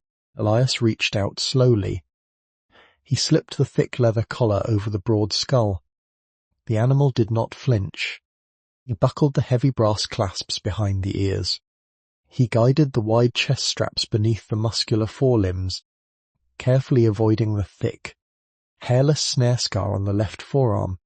He secured the final buckle with a sharp click. The harness fit perfectly. It was a stark contrast to the brutal steel cable and the freeze brand that had defined the animal's entire existence. This equipment was not designed for confinement. It was designed for purpose. Easy now, Elias whispered, placing his hands firmly under the animal's chest. The bobcat understood the physical cue. It pushed upward with its massive front legs, using its powerful shoulders to lift its heavy torso off the floor. The surgical leg remained carefully tucked beneath the flank, avoiding any direct weight-bearing pressure. The sheer physical effort required for the creature to hold itself upright was staggering. Elias guided the predator out of the enclosure. The rubber soles of his boots and the soft padding of the animal's remaining healthy paws made no sound on the linoleum. They reached the lobby. Marcus had positioned the heavy transport crate securely onto the plastic sled, strapping it down with heavy nylon ratchets. The Bobcat stopped. It stared at the plastic crate. The heavy, insulated box looked far too similar to the confinement it had just escaped. The tufted ears pinned back tightly against its skull. The low rumbling in its chest abruptly shifted into a sharp, defensive hiss. "He will not go in the box," Elias said. "He has to," Marcus argued. "The wind chill on the upper ridge will freeze him solid in 20 minutes without the insulation." Elias looked at the animal. The memory of the horrific shipping container in the Bitter Creek compound flashed through his mind. Stokes had locked this creature in a dark box. He had stripped away its autonomy. Elias realized that forcing the predator into another cage would shatter the fragile trust they had just established. No, Elias decided. He unbuckled the heavy fleece blankets from inside the crate. He draped the thick thermal fabric directly over the animal S-back, securing the edges underneath the leather harness. He tucked a chemical heat pack carefully over the surgical site on the right thigh. The Bobcat remained perfectly still, accepting the layers of warmth without protest. "He rides on the sled," Elias instructed. "Open air. He needs to see the mountain. He needs to track the scent." Marcus looked at the heavily insulated, harness-wearing predator. The officer gave a slow, grim nod. He respected the decision. Elias guided the giant Bobcat onto the plastic sled. The animal settled heavily onto the flat surface, resting its chin on its massive front paws. The amber eyes immediately locked onto the heavy glass doors of the clinic lobby. The nystagmus continued, a rapid, involuntary twitching that underscored the absolute urgency of the moment. Elias picked up the heavy canvas trauma bag and slung it over his shoulder. He grabbed the thick nylon pull rope attached to the front of the sled. He looked around the quiet, sterile lobby of the Oak Haven Wildlife Rescue Center one final time. The fluorescent lights hummed Vekepite at a detached clinical perfection. The smell of iodine and clean linoleum offered a profound illusion of safety. For 10 years he had used this building as a fortress against the unpredictable cruelty of the wilderness. He gripped the cold nylon rope tightly in his scarred hand. "I'm going," Elias said softly. The words were a quiet, absolute vow, directed entirely at the ghosts waiting for him in the snow. He pushed the heavy brass crash bar on the front door. The heavy glass swung open. The brutal, freezing wind of the Colorado afternoon instantly hit his face, ripping away the warmth of the clinic. The profound silence of the safe place shattered, replaced by the howling, chaotic reality of the high peak. Elias stepped out into the deep powder. The heavy sled scraped smoothly behind him, carrying the scarred giant straight back toward the mountain that had broken them both. At Baza Bormilamfut van Mame, the pale winter sun finally abandoned the high peaks. The temperature on Blackwood Ridge plummeted to -16 degrees, instantly freezing the moisture in Elias' breath into brittle white crystals against the fabric of his face mask. The heavy state utility truck had framed out in a massive snowdrift exactly a quarter-mile past the lower trailhead parking lot. Marcus had killed the diesel engine. They had been hauling the heavy plastic sled up the steep, winding switchbacks on foot for nearly 2 hours. The physical toll was devastating. The snow was uncompacted, burying their boots above the knee with every agonizing step. Elias leaned into the nylon harness strapped across his chest, dragging the sled up a 40-degree incline. The muscles in his thighs burned with lactic acid. His scarred hands gripped the trekking poles with a desperate, white-knuckled intensity. Behind him, riding on the sled, the giant Bobcat remained perfectly alert. The heavy fleece blankets covering the animal were dusted with fresh, blowing powder. The creature's massive head was raised, its tufted ears swiveling constantly like radar dishes tracking the invisible contours of the wind. Despite the biting cold and the brutal surgical trauma, the predator projected a terrifying coiled energy. The rapid, involuntary twitching of the nystagmus continued beneath the heavy eyelids, but the animal's focus was absolute. It was tracking a scent trail entirely undetectable to human senses. "Hold up," Marcus rasped, his breath coming in ragged, freezing gasps. The wildlife officer leaned heavily against a towering ponderosa pine. He pulled a frozen canteen from his parka, unscrewed the cap, and drank a small mouthful of icy water. He checked his heavy tactical watch. 4:10, Marcus announced. His voice was a harsh scrape against the absolute quiet of the frozen forest. "We are losing the light fast. Elias, the wind chill is going to hit -30 in an hour. We are entering the death zone." Elias did not stop pulling. He leaned harder into the harness, inching the sled forward another 5 feet before pausing to let his heart rate settle. He looked up at the towering, jagged silhouette of the upper ridge. The old forestry service line shack was located just past the timber line, sitting directly on the edge of the glacial moraine. It was the exact elevation where the sudden squall had caught him and his brother 10 years ago. The mountain felt incredibly familiar. The biting wind carried the same sharp scent of pine resin and ozone. The absolute, terrifying indifference of the landscape pressed against his ribs, threatening to crush his resolve. "We keep moving," Elias said. His voice was muffled by his frozen mask. "The cat is shivering," Marcus pointed out. Elias unclipped his trekking poles and walked back to the sled. He knelt beside the predator. The animal's massive chest was vibrating with deep, rapid muscle contractions, desperately trying to generate body heat. Elias checked the surgical site. The thick compression bandage was dry, but the skin around the titanium plate felt dangerously cold to the touch. He pulled off his heavy right mitten.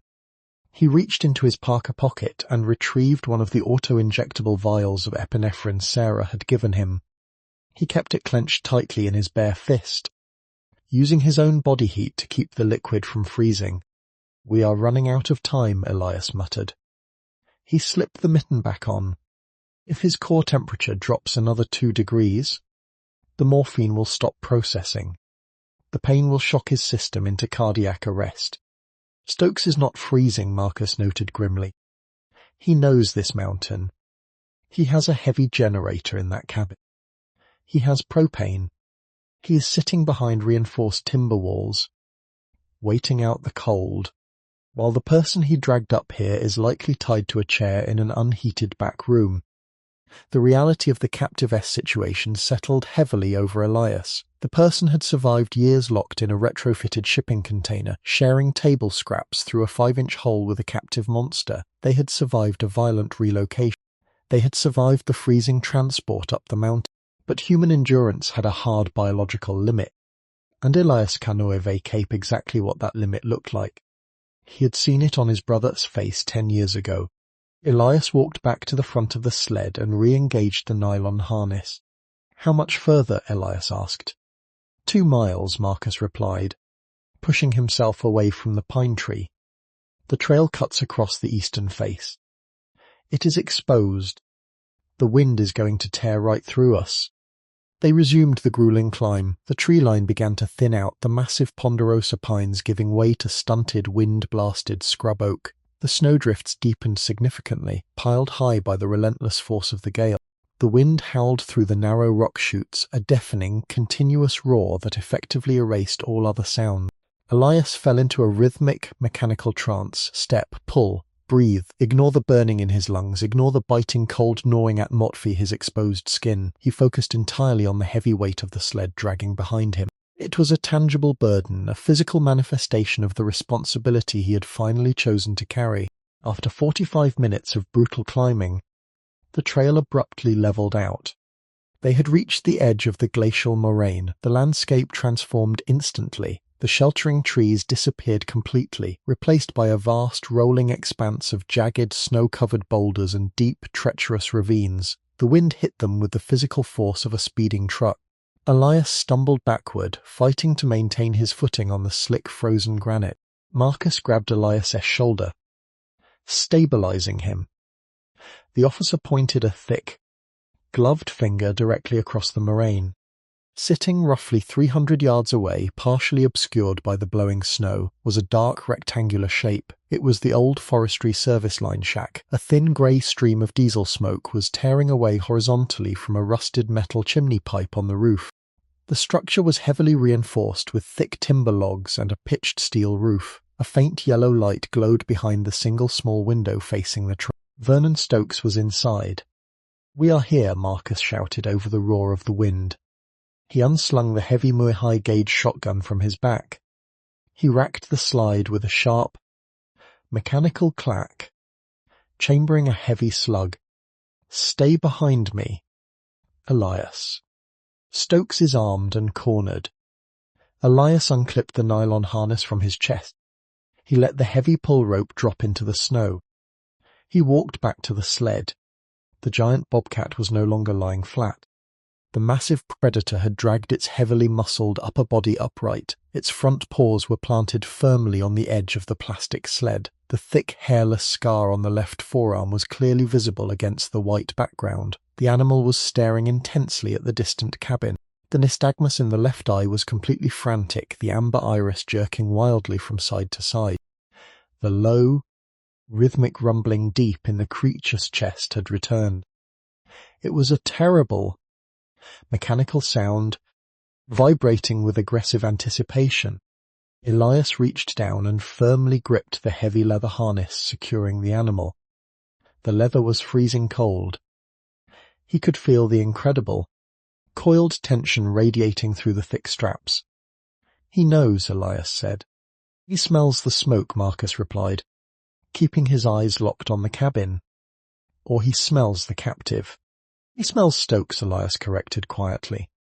Elias pulled the heavy canvas trauma bag from the sled and slung it across his back. He checked the pocket of his parka, ensuring the vials of epinephrine were easily accessible. He was a veterinarian. His entire professional life was defined by strict adherence to clinical protocol.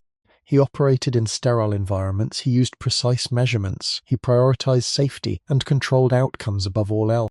But as he looked at the distant cabin, the sterile walls of the clinic felt incredibly far away. He was standing on the exact terrain where he had lost his brother. He was holding the leather harness of a massive, heavily scarred predator that possessed a fundamental, terrifying connection to a captive freezing to death behind reinforced timber walls. The situation required an immediate, absolute violation of his training. "Marcus," Elias said. The wind snatched his words away, forcing him to yell directly into the officer's ear. "We cannot approach the cabin directly. The approach is entirely exposed. Stokes has the high ground and a clear line of sight. He will see us coming, bottom aware of the tactical disadvantage." "Elias," Marcus yelled back, "but we do not have a sniper team. We have to breach the door." "No," Elias argued. "Stokes has a hostage. If he sees law enforcement approaching with a weapon drawn, he will panic. He will use the captive as leverage, or worse. We cannot force a standoff." Marcus lowered the barrel of the shotgun slightly. The cynical lines around his eyes deepened. "What is your plan, Elias? Knock on the door and ask him politely to hand over the person he has been starving in a shipping container for years." Elias looked down at the giant bobcat. The animal's amber eyes were locked onto the small, glowing window of the cabin. The chest expanded heavily. The jaw parted. The two-syllable mimicry cut through the howling wind. It was strained, desperate, and terrifyingly clear. "Help. Home." The sound slammed into Elias like a physical blow. It was the exact, undeniable voice of the captive, pushed through the ruined vocal cords of the only creature willing to listen. The mimicry was not just a symptom of trauma. It was a demand for action. Stokes conditioned this animal with that voice, Elias shouted, formulating the plan in real time. He spent years playing a recording of that exact sound over a loudspeaker to trigger territorial aggression. The cat associates that sound with the captive, but Stokes associates it with a compliant, controlled biological weapon. Elias gripped the leather harness tighter. "Mottam going to take the cat off the sled," Elias continued, his voice hardening into absolute certainty. "Mottam going to walk him right up to the front door of the cabin." Marcus stared at him. The officer's face registered complete disbelief. "Are you insane?" "Elias," Marcus yelled. "The animal has a shattered femur held together by metal screws. He is severely hypothermic. He cannot walk." "He doesn't have to walk far," Elias countered, pulling his heavy right mitten off and tossing it into the snow. "He just has to stand." Elias unzipped his heavy parka.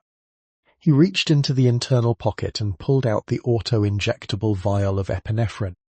He held the small glass cylinder tightly in his bare, scarred hand. "Elias, you inject that directly into his system, you will spike his heart rate to 180 beats per minute, Marcus warned, recognizing the severe medical risk. "You will override the morphine completely. He will feel every single jagged edge of that broken bone. He will likely seize before you reach the porch." "Mot cano or vekep," Elias said. The cold, clinical truth of the action tasted like ash in his mouth. He was deliberately choosing to inflict massive agonizing pain upon a creature he had sworn to protect. He was violating the very core tenet of his oath. He was trading the animal's safety for a strategic advantage. He was making a calculated choice to break a rule in order to save a life. It was the exact opposite of the choice he had made 10 years ago. "Stokes thinks he killed this animal last night," Elias explained rapidly, pointing toward the dark shape of the cabin. "He thinks he dumped the body en route Tami High. If Mort walk out of the blowing snow leading a 60-pound ghost on a leather harness, Stokes will not see law enforcement. He will see a nightmare he created coming back to collect a debt. He will hesitate." "And if he does hesitate?" Marcus asked, his grip tightening on the shotgun. "If he just shoots you through the window?" "That is why you are flanking him," Elias ordered. He pointed toward a dense outcropping of jagged boulders positioned 20 yards to the right of the cabin. "You move up the blind side. The wind will cover the sound of your approach. When Stokes opens that door to see what is standing on his porch, you breathe." Marcus looked at the desolate expanse of the moraine. He looked at the heavy, reinforced cabin. He looked down at the massively scarred, shivering predator strapped to the plastic sled. The plan was tactically absurd. It relied entirely on the psychological impact of an abused animal and a massive dose of cardiac stimulant. It was desperate, incredibly dangerous, and almost guaranteed to end in bloodshed. Marcus checked the action of his shotgun one final time. "Give me 3 minutes to reach the rocks," Marcus said. The officer did not argue further. The situation had moved entirely beyond the realm of standard procedure. Marcus turned and immediately dropped into a low crouch, moving quickly across the slick, frozen granite, disappearing into the blowing snow. Elias was completely alone with the animal. He knelt beside the sled. The wind tore at Moff his exposed face. He looked directly into the bobcat's amber eyes. The rapid, twitching nystagmus continued, a permanent record of the psychological torture the creature had endured. "Mottam sorry," Elias whispered. The words were a quiet, devastating apology for what he was about to do. He gripped the heavy vial of epinephrine in his right hand. He placed his lower hand firmly against the animal's thick neck, feeling the rapid, erratic pulse beneath the heavy fur. He looked at the dark, reinforced door of the cabin, waiting at the edge of the blinding whiteout. It was the threshold between the past and the present. It was the exact point where his guilt ended and his redemption began. Elias raised his bare hand, holding the glass vial directly over the shaved, heavily sutured muscle of the animal's right thigh. Elias brought the heavy plastic auto-injector down hard against the shaved muscle of the Bobcat's right thigh. The sharp needle punched cleanly through the thick skin, deploying the concentrated dose of synthetic epinephrine directly into the massive venous structure surrounding the surgical plate. Elias immediately pulled the empty injector away and threw it into the deep snow. The pharmacological impact was not gradual, it was a violent chemical explosion designed to forcefully restart a failing heart. The giant predator reacted instantly. The animal did not vocalize, it simply exploded upward from the plastic sled, the massive front legs corded with unnatural muscle, built from years of fighting a steel cable, locked completely straight. The creature hauled its 64-pound frame entirely off the plastic base, fighting gravity and the paralyzing cold with a terrifying mechanical aggression. The damaged right leg, held together entirely by 12 centimeters of titanium and heavy steel screws, hit the frozen granite of the moraine. Elias heard the heavy metal plate scrape against the bone underneath the sutures. He felt a sickening wave of professional failure wash over him. He was intentionally destroying his own surgical work. He gripped the heavy leather harness tightly at his bare hand, anchoring the animal. "Easy," Elias commanded, his voice raw. The Bobcat ignored him. The epinephrine had completely overridden the heavy dose of morphine. The animal was fully awake, flooded with adrenaline, and locked into a state of absolute aggressive focus. The rapid twitching of the left eye ceased entirely. The amber iris was fixed forward, locked onto the faint yellow light glowing from the small window of the cabin. The low, rhythmic rumbling deep in the massive chest intensified, vibrating up through the leather harness and directly into Elias' scarred palm. Elias stepped out from behind the sled. He walked directly into the blinding, freezing assault of the open moraine. The wind tore the hood of his parka back, exposing his face entirely to the negative 30-degree wind chill. He did not care. He kept a short, brutally tight grip on the heavy leather. The massive predator limped forward beside him. The animal's gait was a horrifying display of raw power and profound damage. The healthy front limbs pulled the heavy torso through the deep drifts with a terrifying efficiency. The shattered back leg dragged slightly, the heavy bone grating against the titanium plate kept at every step, leaving a thick, erratic furrow in the pristine snow behind them. The creature was operating entirely on a biological imperative that completely ignored the catastrophic pain radiating from its hip. They closed the distance to the cabin. 200 yards. 100. 50. The structure was built directly into the side of the mountain, a squat reinforced box of heavy timber and rusted corrugated steel. A thick plume of grey diesel exhaust tore horizontally from a heavy metal pipe on the roof. The front door was solid oak, reinforced with heavy iron bands and secured by a large exterior slide bolt. Elias stopped exactly 10 feet from the small, wooden porch. He looked toward the dense outcropping of jagged boulders to his right. He saw nothing but swirling white powder. The wind was a deafening roar, erasing all sound of Marcus' approach. Elias was entirely alone with the monster on the leash. He reached into his heavy parka pocket and pulled out the large, heavy-duty tactical flashlight. He clicked the heavy rubber button at the base. The blinding, 1,000-lumen beam sliced through the blizzard. Elias aimed the intense light directly at the small, frosted window beside the heavy oak door. He swept the beam back and forth violently, creating a jarring, inescapable strobe effect inside the dark cabin. He waited. The wind howled. Then, the faint yellow light inside the cabin abruptly snapped off. Elias braced himself.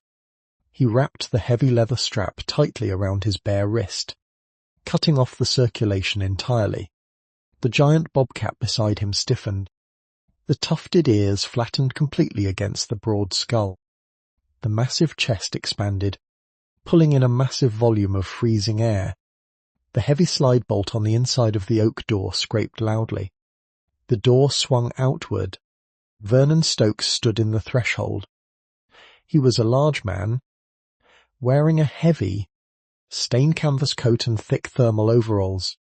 A high-powered hunting rifle hung loosely in his right hand. The barrel was pointed slightly downward, but his finger rested heavily inside the trigger guard. Stokes squinted against the blowing snow, trying to identify the source of the blinding light. The harsh wind immediately whipped his unkempt grey hair across his face. "Who is out there?" Stokes yelled. His voice was thick with aggressive paranoia, completely lacking any trace of fear. He was a man used to operating with absolute impunity in the darkest corners of the county. Elias did not answer. He turned the tactical flashlight off. The sudden darkness swallowed the porch. Only the faint, ambient moonlight reflecting off the snow illuminated the scene. Stokes took a heavy step forward, stepping completely out of the doorway and onto the small wooden deck. He raised the rifle slightly. Elias stepped sideways, pulling the heavy leather harness taut. He moved entirely out of the path, exposing the massive, heavily scarred predator to the man standing on the porch. Stokes froze. The contractor stared at the giant shape standing in the snow. He recognized the sheer volume of the animal immediately. He recognized the thick, tufted ears and the terrifying width of the chest. He saw the pale, hairless snare scar wrapping spirally around the left forearm, perfectly visible against the tawny fur. Stokes' jaw went completely slack. The knuckles on his right hand turned bone white as his grip on the rifle convulsed involuntarily. He had dragged this exact animal out of a chain-link cage yesterday evening. He had beaten it severely with a heavy steel pipe until the right femur shattered. He had dumped the bleeding, comatose body into the bed of a snowplow during a massive... The creature was supposed to be dead, buried beneath 3 feet of ice en route Tam-Mahan, but it was standing right in front of him. The sheer impossibility of the image paralyzed Stokes completely. He did not raise the rifle. He did not retreat. He simply stared at the massive ghost, entirely incapable of processing the biological reality standing 10 feet away from his front door. The giant bobcat did not hesitate. The animal lunged forward. It was not a controlled, tactical strike. It was a massive, desperate explosion of muscle and adrenaline. The creature launched its 60-pound frame entirely off its healthy back leg, driving itself directly toward the heavy oak door. The sudden, violent movement ripped the heavy leather strap violently across Elias's bare palm. The thick leather tore through the top layer of Elias's skin, leaving a deep, burning friction burn across his knuckles. Elias let the strap slide, giving the animal a crucial 3 feet of slack. Stokes finally reacted. He jerked backward, stumbling against the heavy door frame. He tried to bring the long barrel of the hunting rifle up, but he was entirely too slow. The bobcat did not attack the man. The predator bypassed Stokes completely. It hit the heavy oak door with the full, devastating force of its shoulder, driving the solid wood wide open on its heavy iron hinges. The massive animal crashed directly into the dark interior of the cabin, disappearing completely from view. "No!" Stokes yelled. A sound of pure, sudden panic. He spun around, raising the rifle toward the dark doorway. Marcus broke cover. The veteran wildlife officer materialized from the swirling snow beside the jagged boulders. He moved with a brutal, terrifying speed, entirely ignoring the deep drifts. He reached the edge of the wooden porch in 3 massive strides. Stokes heard the heavy boots hit the deck. He began to turn the rifle toward the new threat. Marcus did not bother aiming. He drove the heavy wooden stock of the mid-high-gauge shotgun viciously into the center of Stokes' chest. The impact sounded like a heavy bat hitting a wet sandbag. Stokes collapsed backward, the breath driven entirely from his lungs. The hunting rifle clattered uselessly onto the wooden deck. Marcus stepped over him, driving a heavy knee directly into the contractor's sternum, pinning him completely against the freezing planks. Marcus drew his heavy radio and began screaming into the static, blindly broadcasting his position to any open frequency. Elias ignored them both. He stepped over the rifle and rushed through the open doorway. The interior of the line shack was a single large room. The air was thick with a suffocating smell of unvented diesel fumes and stale sweat. A small, heavy cast-iron stove sat in the center of the room, radiating a brutal, dry heat. The single yellow bulb hanging from the ceiling flickered weakly. In the far corner, pushed tightly against the heavy timber wall, sat a small wooden chair. A young woman was secured to the chair. Heavy strips of silver duct tape bound her wrists tightly to the wooden armrests. A thick nylon rope wrapped repeatedly around her torso, securing her heavily to the slatted back. She was wearing thin, heavily worn denim and a completely inadequate grey sweatshirt. Her head hung forward, her chin resting heavily on her chest. She was not moving. The giant bobcat was standing directly in front of her. The massive predator had completely halted its aggressive charge. It stood perfectly still, its shattered back leg trembling violently as the adrenaline began to crash. The heavy, thick fur on its back stood entirely on end. Elias stepped carefully into the room.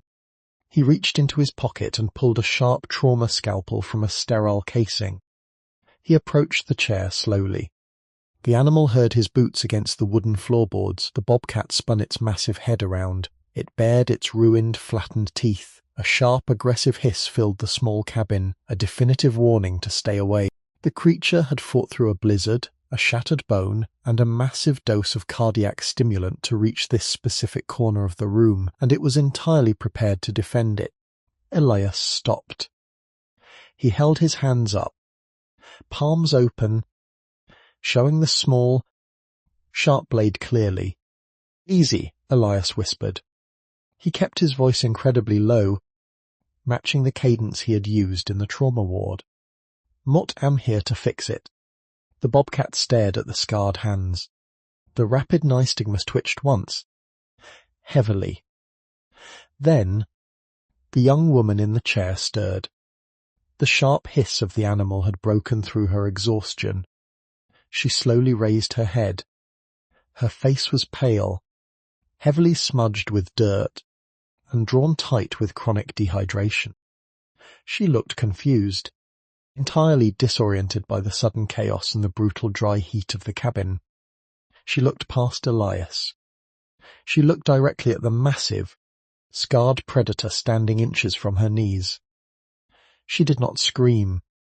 She did not panic. Her bloodshot eyes widened slightly. A profound, devastating recognition flooded her exhausted features. She slumped forward slightly against the heavy nylon rope, completely abandoning any remaining tension in her shoulders. The giant bobcat immediately stopped hissing. The predator turned back toward the chair. It took one painful, dragging step forward.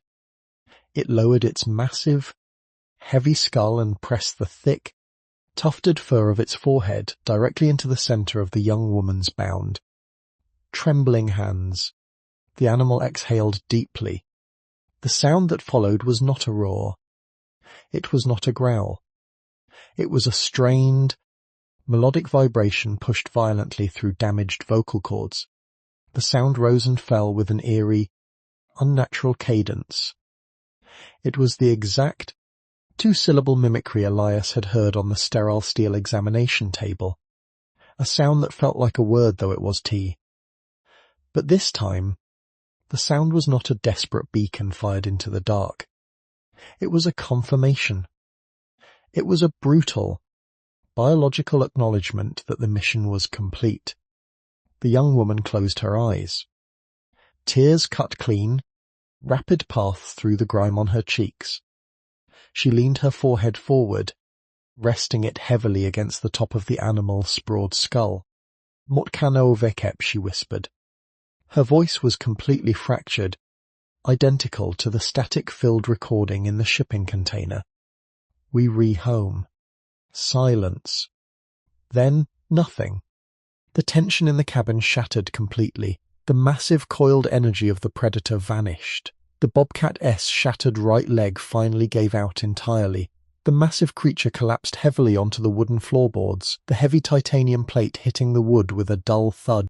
The animal rolled entirely onto its side, panting rapidly. The adrenaline was gone, leaving only the crushing reality of the surgical trauma and the profound exhaustion of the climb. Elias moved instantly. He stepped over the massive flank of the animal.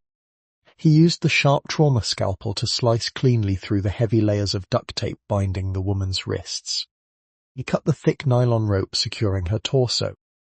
The woman slumped forward. Elias caught her by the shoulders, easing her gently out of the wooden chair. She was incredibly light, severely malnourished from years of surviving on the meager rations she had pushed through the 5-inch gap in the shipping container wall. "You are safe," Elias said, guiding her to the floor, resting her back against the warm metal of the cast-iron stove. "You are completely safe." He reached for his canvas trauma bag. "Help him," the woman rasped. Her throat was incredibly dry, her voice barely a whisper. She pointed a trembling finger toward the massive predator bleeding onto the floorboards. "Please." "Help him." Elias looked at the giant bobcat. The animal's eyes were closed. The heavy chest was rising and falling in shallow, erratic jerks. The core temperature was crashing rapidly. Elias knelt beside the massive creature. He pulled a thick thermal survival blanket from his bag and draped it heavily over the matted fur. He quickly examined the right leg. The heavy sutures had held, but the localized swelling was severe. The animal was slipping back into a deep, protective coma. Elias looked down at his own right hand. The heavy leather strap had torn a deep, bloody gash across his knuckles. The skin was raw, burning with a sharp, undeniable pain. It was a small, physical cost, entirely insignificant compared to the massive debt the animal had just paid. Elias placed his uninjured, scarred left hand firmly against the animal's neck. Finding the faint, rapid pulse, he did not let go. For 10 years, Elias had been haunted by the memory of dropping his brother Eshand in the blinding snow on this exact ridge. He had built a sterile sanctuary to hide from the guilt. He had used clinical logic as a shield against the brutal reality of the wilderness. But sitting on the wooden floor of the cabin, listening to the howling wind batter the heavy timber walls, Elias finally understood the truth. He could not fix the past. He could not stitch his brother back together. But he had not dropped the strap today. He had held on. He had followed the impossible sound, and he had dragged the ghost back from the edge. The door of the cabin swung open wider.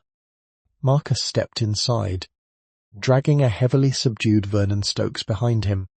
The officer's face was grim, but a profound relief was evident in the tight set of his shoulders. "State Dispatch caught the radio signal," Marcus announced, securing Stokes to a heavy iron ring on the wall. "The storm is breaking. A tactical medic unit is mobilizing a snowcat up the access road right now. They will be here in 40 minutes. Elias did not answer. He remained kneeling on the floor. He kept one hand firmly on the heavy chest of the unconscious giant, and he used his other hand to pass a warm canteen of sterile water to the young woman leaning against the stove. The crisis was over.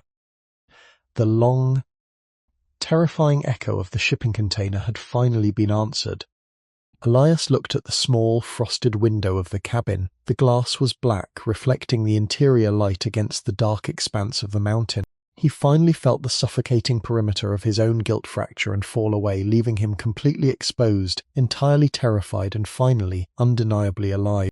Dawn broke over Blackwood Ridge with a harsh, crystalline clarity. The brutal winter storm had finally exhausted its fury, leaving behind a landscape completely paralyzed by 40 inches of pristine, unbroken snow. The wind had dropped to a whisper. Inside the Oak Haven Wildlife Rescue Center, the harsh fluorescent tubes in the main corridor flickered, casting a steady, sterile light across the linoleum floor. The frantic chaos of the previous night had settled into a heavy, profound exhaustion. Elias Thorne sat at the central stainless steel prep island. He held a ceramic mug of black coffee. The liquid was cold, but he gripped the cup tightly with his left hand, grounding himself in the physical sensation. His right hand rested on the table, heavily wrapped in thick white gauze. The deep friction burn from the leather harness throbbed with a dull, steady rhythm. It was bathed in balmy air. The heavy glass doors of the clinic lobby clicked open. Marcus Vance walked in. The state wildlife officer looked 10 years older than he had yesterday. His heavy green parka was stained Verkeptihat diesel fuel and melted snow. He carried a thick manila folder under his arm. He walked into the prep area and dropped the folder onto the metal counter. "The state tactical medics cleared the mountain at 6, Marcus said. His rough voice was worn completely flat.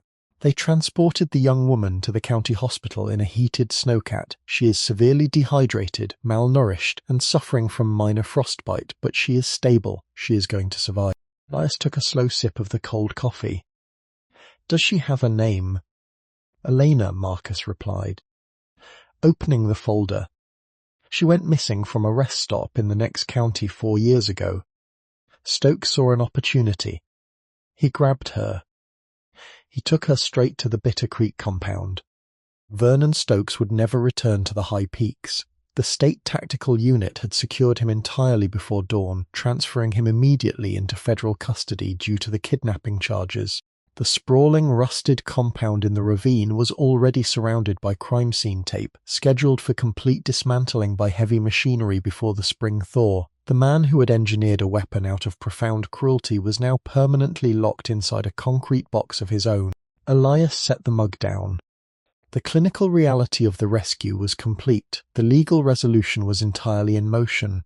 Yet the sterile environment of the clinic felt fundamentally different. The profound isolation Elias had cultivated for a decade was permanently shattered. He looked at the heavy canvas trauma bag resting on the floor near his boots. The nylon straps were crusted with frozen mud from the moraine. He had walked out of his sanctuary. He had broken protocol. He had traded safety for a desperate gamble. And he had won.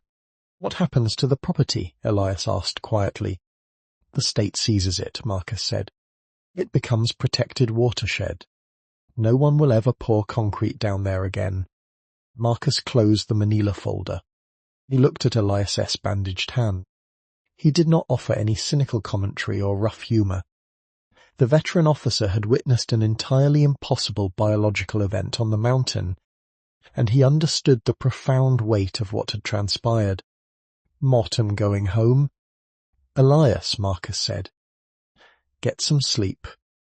Marcus turned and walked out of the clinic. The heavy glass doors shut behind him. Sealing the building, Elias remained at the prep island. He was entirely alone with Sarah Jenkins, who was currently asleep on the vinyl cot in the break room, and the massive patient resting in Trauma Bay 1. He stood up. He walked slowly down the corridor, his boots squeaking softly against the linoleum. The sharp smell of iodine and rubbing alcohol no longer felt like a barrier against the world. It just smelled like work.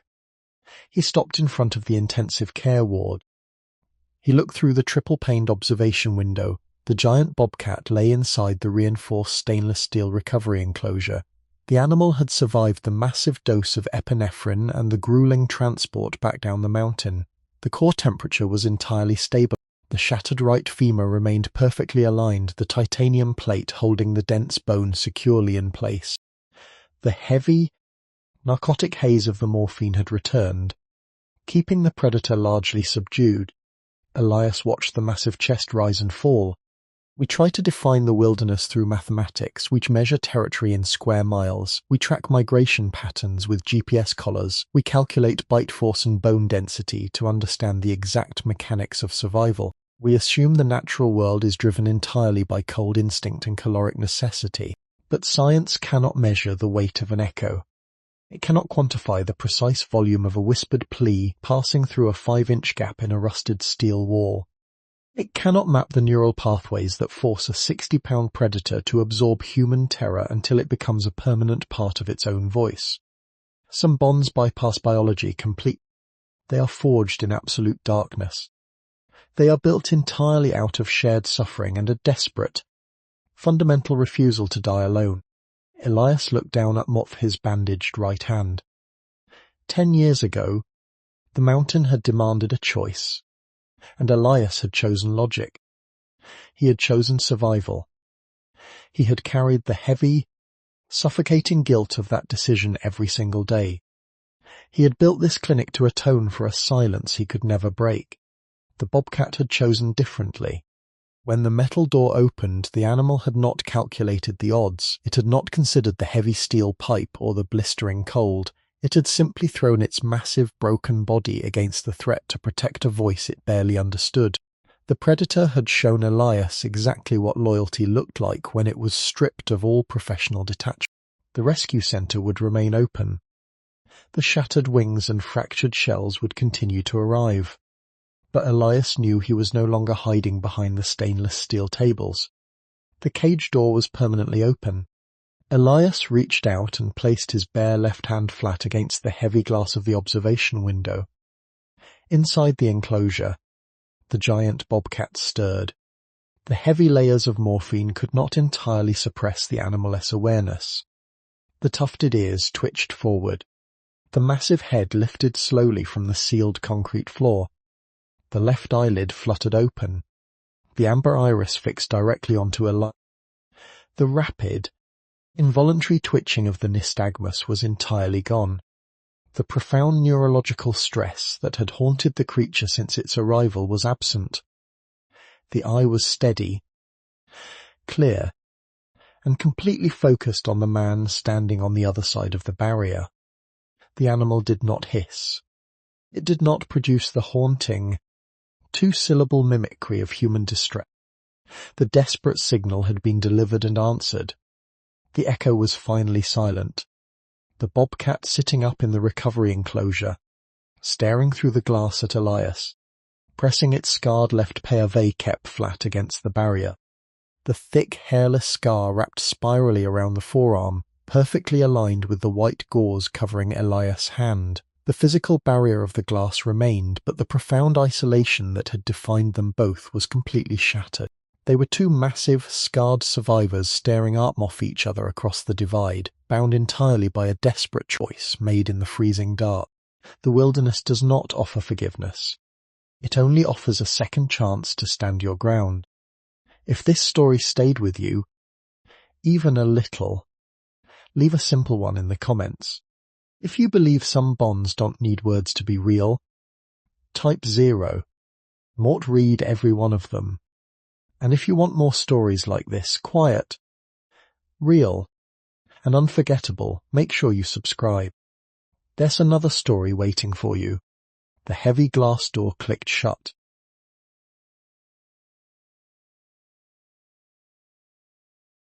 The Heroic Veteran Dogs is a fictional channel created to entertain, educate, and inspire the audience by exploring the deep, loyal bond between veterans and their dogs. All channel content does not represent real individuals, actual events, or documented cases. Any resemblance to real people, animals, or events is entirely coincidental.